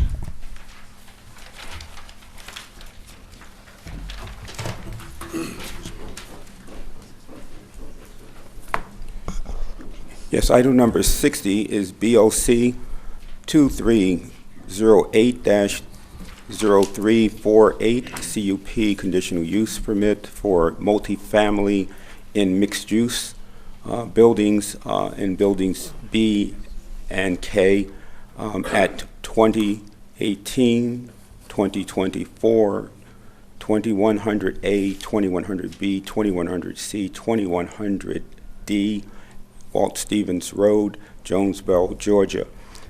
It's also being recommended for approval by the Planning and Zoning Sustainability staff with conditions as mentioned earlier, and it stands approved by recommendation rather of the Zoning Advisory Group. Mr. Head. Mr. Chairman, Commissioners, we incorporate what we said in our prior three hearings and the documents that we filed before the Board of Commissioners. It's a public hearing. Anyone like to speak in favor of? Anyone like to speak in favor of? Anybody in opposition to? Come on. I hate to be a pain. That's your right, sir. You come on up here. And I'm not in opposition to the project. I'm really not. Something I said earlier, or I meant to say earlier, on the frontage road stuff, can we make the signage all monument size? Sir, please address us. No. Okay. Anyway, now we're talking multifamily. Mr. Turner, you've been around this county quite a while. You've seen the good and the very ugly of it. I want you to name me other than one, which is called Spivey Palms. It's an apartment complex that has been good for the county. Name me one other apartment complex that's been good for the county after 20 years. There's plenty out there. That's been good, and When you say good, that means they pay their taxes. We don't have police calls there every day. Multifamily has been a problem for the county, especially after apartment complex becomes 20 years old from Blair Village. I don't know if you remember, you're not probably not old enough to remember that. It's right there at 285 and Jonesboro Road. It's a mess, and it's been that way from Riverdale Road to Godby Road. You know all the areas. And let me just say the only difference in the Spivey Palms is it's a 55 and over multifamily. But we're not talking about the other developments. But there are some there's some great family developments throughout Clayton County. So I'm not going to sit here and say that there's not. There's problems everywhere, not only in Clayton County, but everywhere else. So, thank you, sir. Chairman, I'd like to also say, since he wanted to state the history, the Cathy family has a tremendous history of not providing good products and services, but excellent products and services. And I have to heed to believe that they are going to continue down the same path that they have. I've met with these gentlemen for the past 2 years, and I had a lot of the same concerns to begin to discuss with. And they have with Miss Cathy as well as her team and their team. And I am convinced that this is going to be a A1 caliber project. I have denied, I think, 2 or 3 in the past that I said no, they will not add to the quality of life, to the beauty of our community. This, I am 100% sure it will. Anybody else like to speak in opposition to? Commissioner Davis. I move that we approve BOC 2308-0348. Is there a second? I second it. Any questions? Adding the conditions. With Those condi- With previous stated conditions. Those in favor, aye. Aye. Opposed? It's unanimous. Our next item on the agenda is item number 61.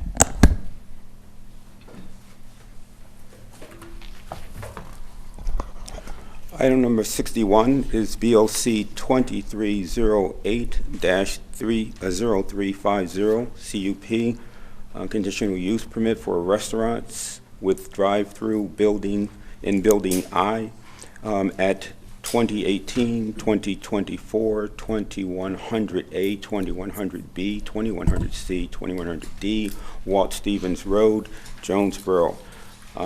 As mentioned earlier, the conditions are recommended as indicated previously. It is recommended also that the Planning and Zoning Sustainability staff recommends approval, as well as the Zoning Advisory Board recommending approval on December 4, 2023. Mr. Heck. Mr. Chairman, Commissioners, we incorporate our prior comments and testimony as well as the documents we filed for the other CUPs within this hearing. It's a public hearing. Anyone like to speak in favor of? Anyone in favor? Anybody in opposition to? Anybody opposed? Come forward, Mr. Bourget.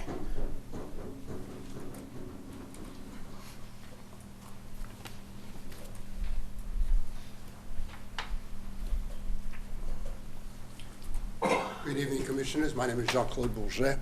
Again, I'm not opposed to this, but I've been seeing the drive-through restaurants many a times. I need to get some sort of explanation. Is this going to be a drive-through where people are going to come in through a drive-in? Or is this going to be, I don't know. I need information that is possible. Thank you. Thank you, sir. Anybody else in opposition to? All right, Mr. Heck, you got 2 minutes if you want to elaborate on the drive-through. Mr. Chairman, Commissioners, and I'll let Roger Moss deal with it mostly, but it's a coffee shop, has a drive-through. It's supposed to serve the community, but I think it's more for example, if there are a number of people that are not going to be able to, you may have some disabled people you would want to drive through. There are other options also to use that, and it may be cold like it is today, and people will not necessarily want to walk up. I'll let you finish if you want. Again, it's not intended to be a restaurant. It is a coffee shop, and the drive-through aspect of it is, Mr. Hegg said, is really there as a convenience piece for folks that are headed to work or coming home. It gives them an option without actually getting out and going inside. Although there will be a great interior to the building that will certainly support the community as well. Thank you. Commissioner Davis. Yes, I move that we approve BOC 2308-0350 with conditions as stated previously. Is there a second? Second. Second by Commissioner Hambrick. Are there any questions? Those in favor, aye. Aye. Opposed? It's unanimous. Our next item is item 62.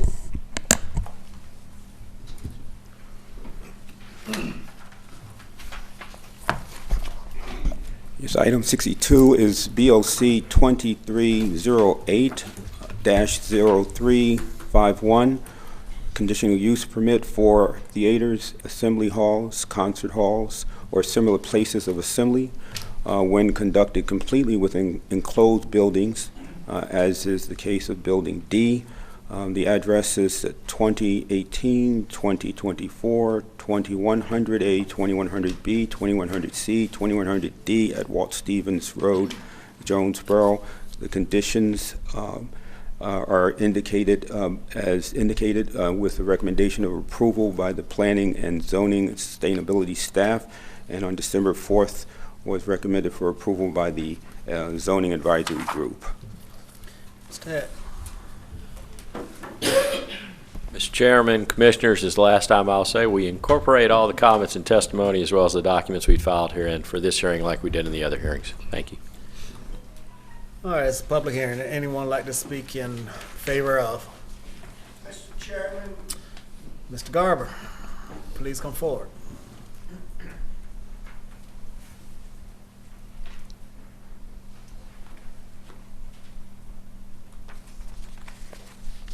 Madam Clerk, Mickey Garber, unincorporated Rex, Georgia. I must say this is one of the best ideas. I've been coming to these zoning meetings for 5 years, and this is the best idea that I've seen lately, and I commend you all for passing it, and look forward to bigger and better. This beats the Roman deal all to hell. Thank you. Anybody else like to speak in favor of? Anybody in opposition to? Anybody opposed? Commissioner Davis. Great. Thank you. First of all, I want to say, for those that have questions in opposition, I welcome all those, because we have to ask those hard questions to begin to get what we want here in Clayton County. So those who are asking those questions, please, please, I welcome those questions. And those are some of the same questions I asked in the beginning a year and a half, 2 years ago. And these, and Falcon and their attorneys have been excellent. And thank you for taking me through the process with you and not coming at the end of the process. So I move that we approve BOC 2308-0351 with the conditions as previously stated. Is there a second? Second. Any questions? Those in favor, aye. Aye. Opposed? It's unanimous. Our next item is item number 63. Merry Christmas. Thank you. Merry Christmas to y'all as well. Thank you. Thank you. Thank you. Thank you. Cheers. Thank you.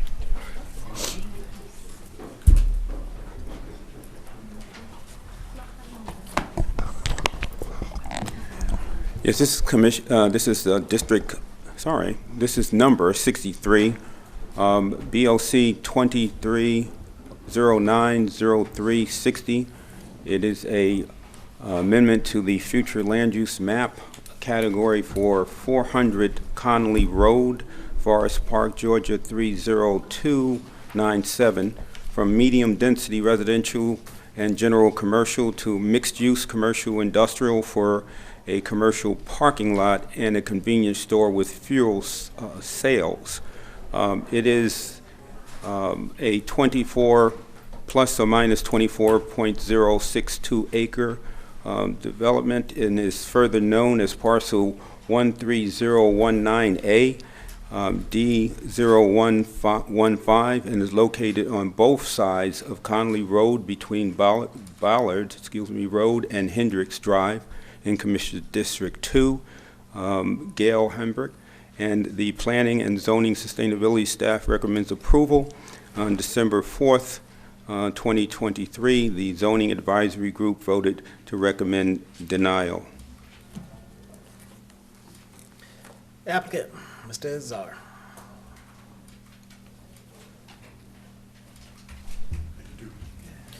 Introduce yourself, and if you would like to save any minutes for a rebuttal. 30 seconds. 30 seconds. We'll give you 1 minute. How about that? Mr. Chairman, Commissioners, my name is John Azar, College Park. It's going to be hard to follow this last presentation, so brace yourself. I'm not going to be 1/10 as long as they were. This parcel is about 12.92 acres. Actually, about 60% of it is usable. That green area is all floodplain. That back area is a 50-foot buffer zone, that little rectangle in the back. What we're proposing is a parking for the Maynard Jackson International Terminal, which is now 1.8 miles from the site. They just opened up the bridge under Old Dixie Highway. You can be in the terminal in 5 minutes. And before anybody comes up and complains about traffic, this is not going to bring any traffic at all more than what's out there right now, because the traffic that comes to this particular location will come 75 north and south, will come 85 north and south, and then go to 285 and exit at Charles W. Grant Parkway. So once they get to this lot, vans will take them to the airport, and then from the airport, the vans will bring them right back here. So the stopping point is right there. There'll be no traffic going up Conley Road toward Jonesboro Road. We're proposing a 4,000 square foot convenience store with 20 chargers, 20 electric chargers, to take care of not only the parking folks, but also the community. The entire lot's going to be lighted, fenced, and each parking space will be sheltered, and with some of them will have solar panels. The other track, which is south of Conley Road, is the same thing, except it's going to park 402 cars, same 50-foot buffer, lighted, fenced, and 24-hour security. I failed to mention that. Anybody got any questions? All right. Thank you, sir. This is a public hearing. Is there anyone here who would like to speak in favor of applicant's request? Anyone?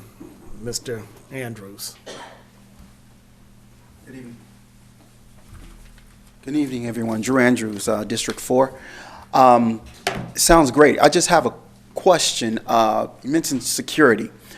Will they have active cameras, and these cameras connected to our police department? That's what I want to know. Thank you.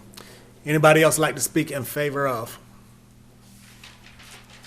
Anybody in opposition to? Anybody opposed? Mr. Azar, that's a valid question.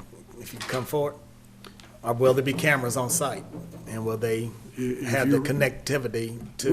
We hadn't planned on that, but if you require that, I think we'd do it. Okay. Commissioner Hamburg, how would you like to proceed? Well, I would like to see that as a condition. Well, on this, Commissioner, you're just dealing with the land use amendment, but you certainly can add that to the rezoning or conditional use permit. Okay. Okay, and one question you were asking, and I guess this is probably in one of the others too, so let me just go on. I was gonna ask about the covered parking, but we can wait and ask that later. Okay. Okay, I've been out to visit this property with Mr. Azar, and this would be an improvement. The traffic is very speedy. I mean, they speed or whatever, it's very dangerous right there. So this would be, I think, an advantage for that area to have this. So thank you for that. But I move that we accept number 63 BOC-2309-0360 for the amended future land use map. Is there a second? I second it. Any questions? Those in favor, aye. Aye. Opposed? It's unanimous. Next. Next item is item number 64.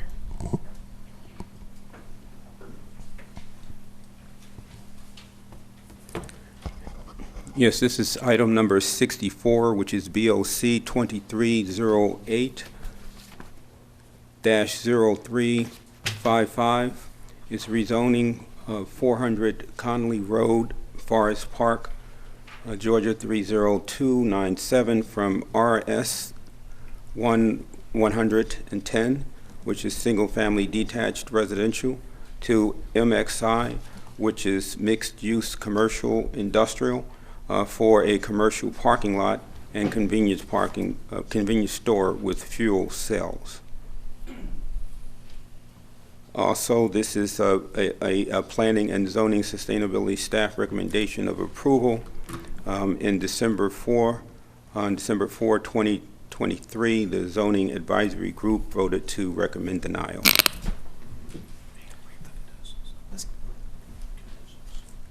Okay, I'm sorry. I did not identify the conditions. Specifically, the conditions are to provide a minimum of 13 electric vehicle or EV charging stations equally divided on both sides of the proposed development. That's approval or condition rather number one. Condition number two is provide a 50-foot undisturbed buffer yard along the perimeter of the property with a fence installed within 40 feet from the property line, and 3 is to provide an outdoor lighting plan, and 4, to provide security surveillance on both portions of the property. Mr. Azar, Yes, sir. have anything to add? Anything you'd like to say? Yes. We accept that. Thank you. Thank you for that. This is a public hearing. Anybody like to speak in favor of? Anybody favor of? Anybody opposed? Anybody in opposition? Commissioner Hamburg. Yes, I move that we accept number 64, BOC 2308-0355, the rezoning of the Conley Road, 400 Conley Road, Forest Park, with conditions. There you go. Is there a second? I second it with conditions. Any questions? Those in favor, aye. Aye. Opposed? It's unanimous. Our next item is item 65.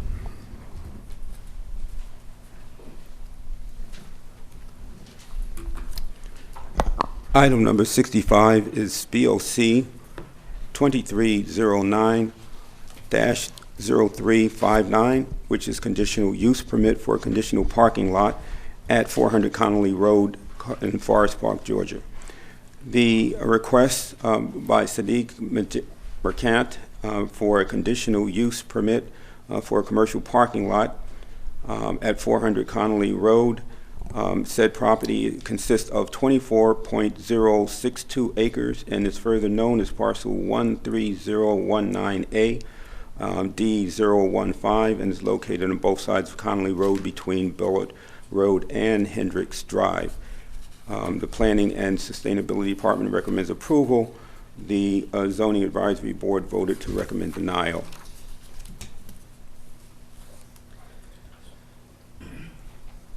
Okay, the conditions are as mentioned previously. Right. Thank you. Mr. Azar, anything? I accept that too. You accept that too? All right. Anyone like to speak in favor of? Anybody in favor of? Anybody opposed? Anybody in opposition? Commissioner Hamburg. Yes, I would like to recommend approval with conditions for BOC 2309-0359, conditional use permit. Is there a second? I second it. Any questions? Mr. Chair, I have a question. Okay. Does this include, does this include the additional condition about the cameras? The cameras. The security cameras? Well, and she the, never broached that. are we but- going to add that? Well, I did say with the conditions. Yes. Same conditions? Same conditions. Okay, thank you. Thank you. Those in favor, aye. Aye. Opposed? It's unanimous. Our final item on the agenda is item number 66.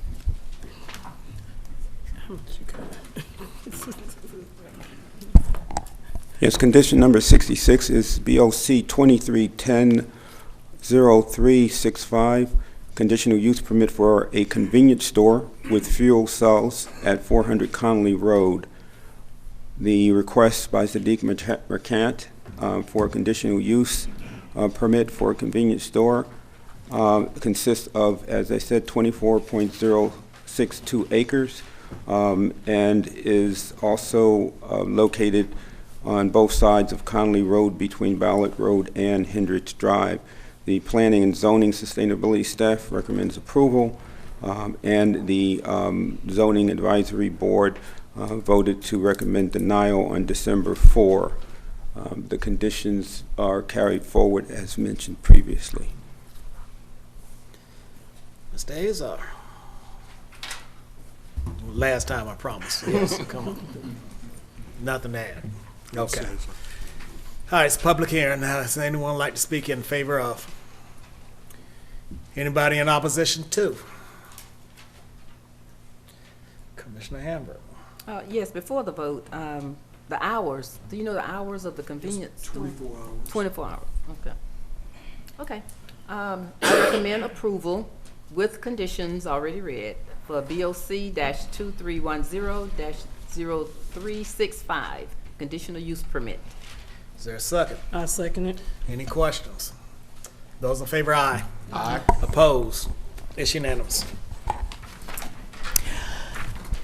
The board will now hear public comments. Thank y'all and Merry Christmas, Happy New Year. Same to you. Thank you. Mr. Chair, the board will now hear public comments. Citizens will be given 2 minutes maximum time limit to speak before the board with a total time of 20 minutes for comments. Please remember that comments must be limited to matters on the agenda or over matters which the governing body has jurisdiction. Speakers must maintain decorous demeanor and refrain from personal attacks upon board members, shouting and using obscene language. Please state your name and county of residency for the record. Speak clearly into the microphone, and speakers should be courteous, respectful, and not make any disparaging remarks or use abusive language when addressing the board. Guess you're not going. You got to call out your name first. Okay, You good night, ready, everyone. aren't you? Junior. Junior I know Jackson. I was number one. I know I was number one. Excuse me. I'm sorry. Junior yeah. Jackson. Well, yes, I'm Junior.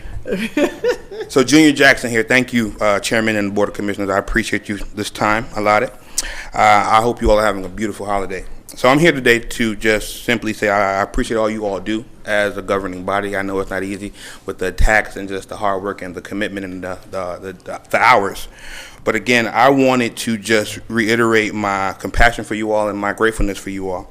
So I wanted to just express my interest in being appointed to District 1 as it relates to our chair, my commissioner, Dr. Alika Anderson, wanting to seek higher office. And so I thank you all for this time.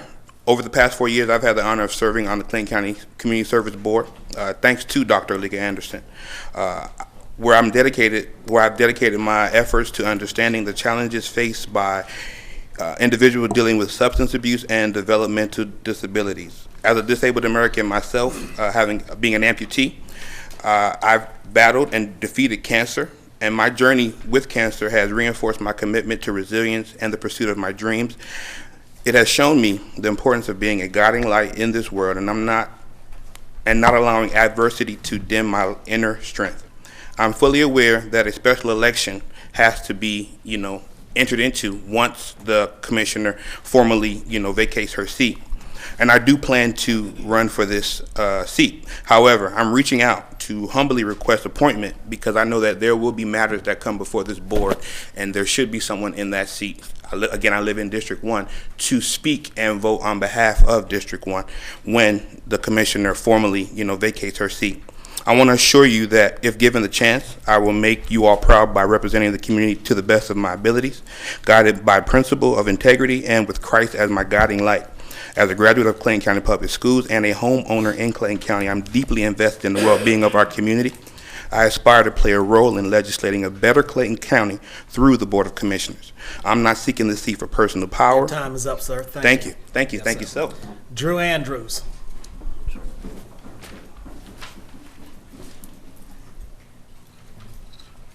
Good evening. Again, Drew Andrews, District 4. Real quickly, first and foremost, public comments. About a year ago, public comments was moved towards the very end of the board meeting. And so 2024 is an election cycle. And I just want to say briefly, if public comment is not restored by next board meeting, those who are running for re-election shouldn't get the vote. Two, we just heard from the sheriff this evening about the financial breakdown. I'd like to see that on his website because the people need to know that. They need to know that. Also, the sheriff mentioned about the pickup, 1 million pounds, I think he mentioned, trash. Well, he just helped give justification why Keep Clayton Beautiful should be restored. And I just read in the consent agenda where the Clayton County PD was given authorization to sell guns. I think that's what I read. And my recommendation, rather than allowing our PD become gun dealers, why don't we because Georgia ranks high in gun violence. I believe it's 17 and about 11 in homicide. So rather than our racing to the top, we should allow for other types of revenue, like for instance, gun training, provide gun training. Also, Your time is up, sir. Chief Roberts. Yes, sir. Come for this point of clarity in terms. Y'all not selling guns, are you? Yeah. Y'all selling guns on the street? Y'all selling guns. Chief Roberts. So. No, sir, that's not accurate. Actually, we fielded this question before. Same thing. If you go to OCGA 17-5-54, it mandates that our agency, when we have weapons that remain after investigations are cleared and they're not able to be returned to anyone, that the state has legislated that the organizations, Make sure you speak in the mic so everybody can the state has legislated that those firearms have to be sold to licensed firearms dealers. That revenue is not coming to the police department. But if you're wondering or confusing our gun buyback program, that's funded by federal dollars, which requires the destruction of the weapons that we take in. So the Clayton County Police Department is not in the gun sale business, but we're following the directions set by state law. Thank you, sir. Thank you. And Chief, you did say you sell to the dealers, is that correct? Right. Licensed firearms dealers. Yeah. Okay. Not to the people. Talk offline. Absolutely. That goes to the importance of why we need to restore the time, because I couldn't cover about our unsheltered folks. Thank you, sir. Your time is may up. freeze to death tonight. Brenda Harrison.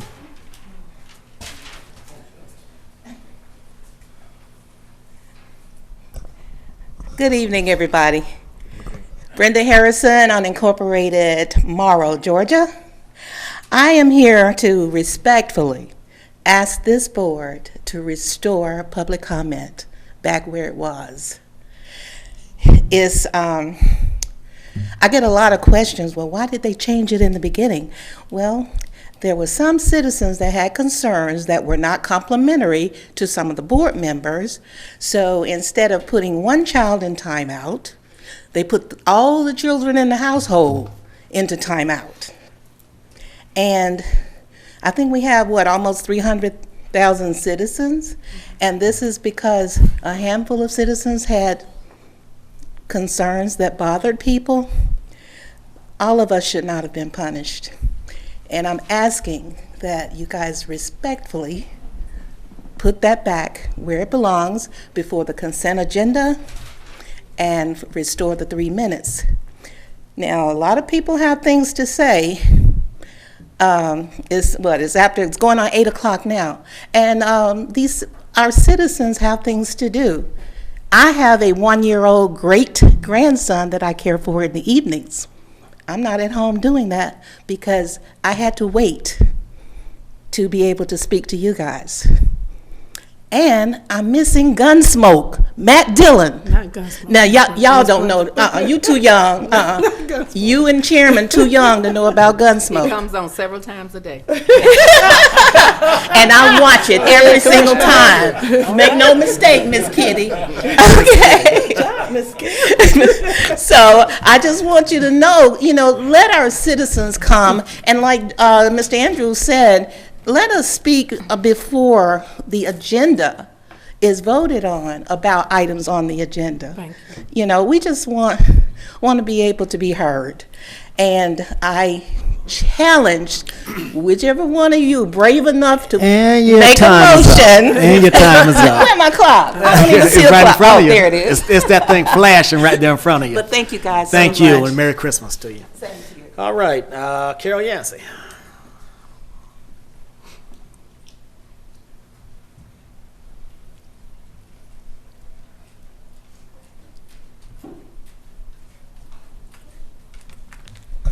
Carol Yancey, Rex, Georgia.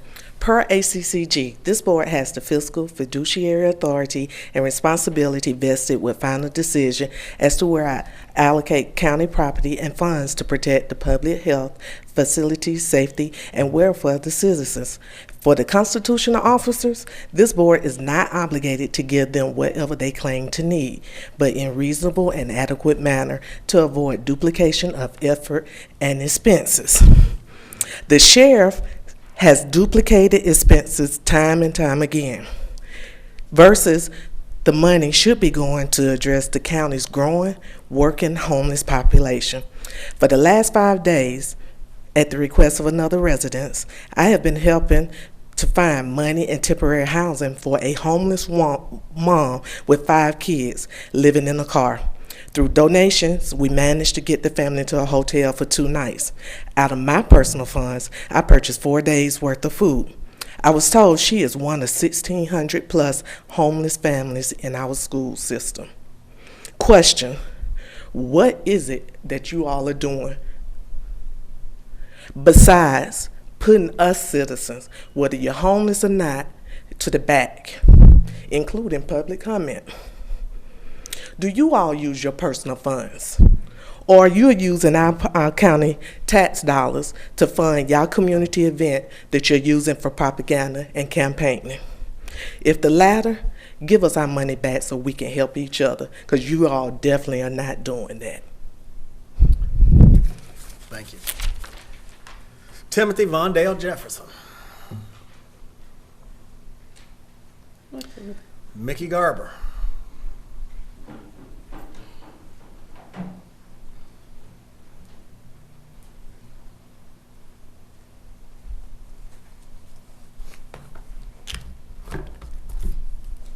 Madam Clerk, Mickey Garber, unincorporated, Rex, Georgia. Mr. Chairman, members of the board, my public comment tonight comes in the form of a public service announcement. And that form is, this evening, I want to say a joyous and happy holiday to you all, my fellow citizens, and all of Georgia and the United States. And in the form of the public service announcements, with opening all your lovely gifts and the end of the holiday, you have all that wrapping paper and boxes. They should all go in the proper receptacle. And your Christmas tree should be disposed of properly.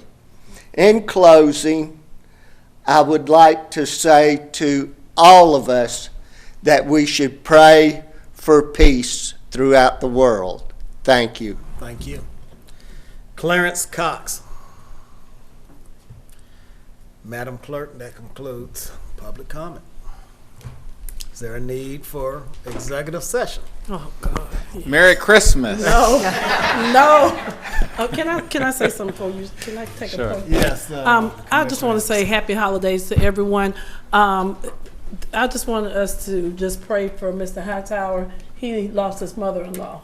And like I said, he's a big contributor to the Clayton County community. So I'm just asking everybody to just take a personal point of privilege, or a 1-minute personal point of privilege to for his mother-in-law, for the passing of his mother-in-law. Can we do that, Mr. Chairman? Oh, you want a moment of silence? Moment of silence. Yeah. Okay. Let's take a moment of silence, everyone.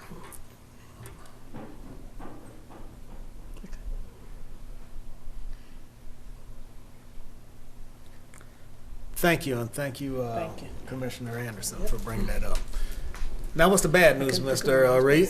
Oh, no bad news. We just have an executive session on litigation, personnel, and real estate. That's everything. Is there a motion to go into executive session for personnel, litigation, and real estate? I make the motion that we don't. Now, that one will pass. I'll suck it. Those in favor, aye. Opposed? It's unanimous. Merry Christmas to everybody. God bless and be safe. All right, is there a motion to reconvene? So moved. I'll second the motion. Those in favor, aye. Opposed? It's unanimous. Ms. Ambles.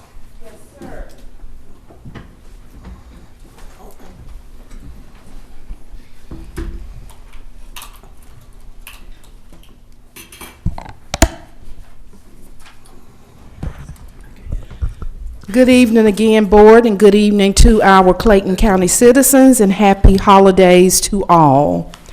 It gives Human Resources great pleasure to recommend Jamie Montalvo as the permanent Chief Information Officer for Clayton County. We have a process in place as part of our standard operations that I believe the Board would be very proud of in regards to the way we vet our department heads as well as administrator. Based on Ms. Montalvo's progressive career with Clayton County, her experience in the field of information technology, the way she demonstrated herself in the interview process, we are very pleased with the support and approval of the COO as well to offer her this position. Our interview panel consisted of myself, Communication Administrator Valerie Fuller, also DCOO Murkison, and we did have an expert in the field panel, Mr. Derek Doss from the Clayton County Water Authority. He serves as their CIO, and we appreciate the Water Authority partnership.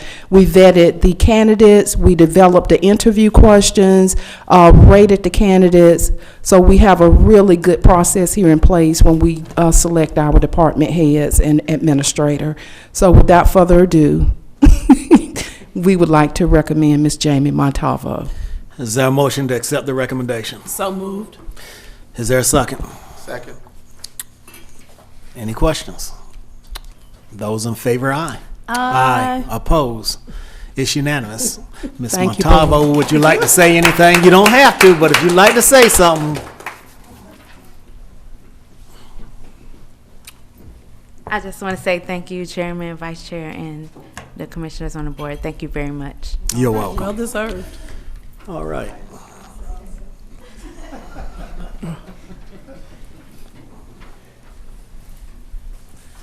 Good evening again, Chairman, Vice Chair, and Commissioners. On behalf of the Office of the COO, Human Resources is requesting a step increase for Resilience Officer David Vasquez from grade 32, step 22, total compensation $157,545 to grade 32, step 23, total compensation $159,417. Absent of any other budgetary considerations, the cost of this request is $1,872. Is there a motion? So moved. Is there a second? Second. Any questions? Those in favor, aye. Aye. Opposed? It's unanimous. Thank you. Mr. Reed, you have anything?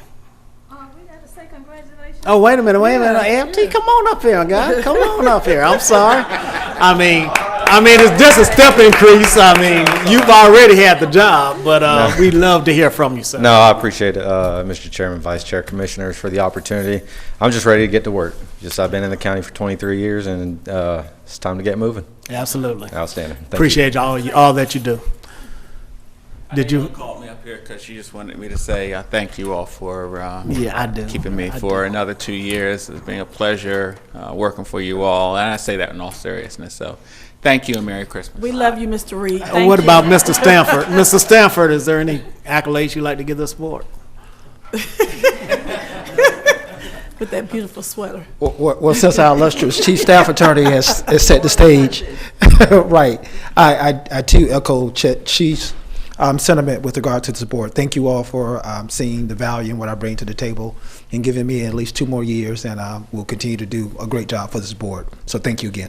Well, thank you both for the service that you provide, the employees of Clayton County, and more importantly, the citizens. Is there a motion to adjourn? So moved. I'll second the motion. Those in favor, aye. Aye. Opposed? It's unanimous. Merry Christmas and God bless.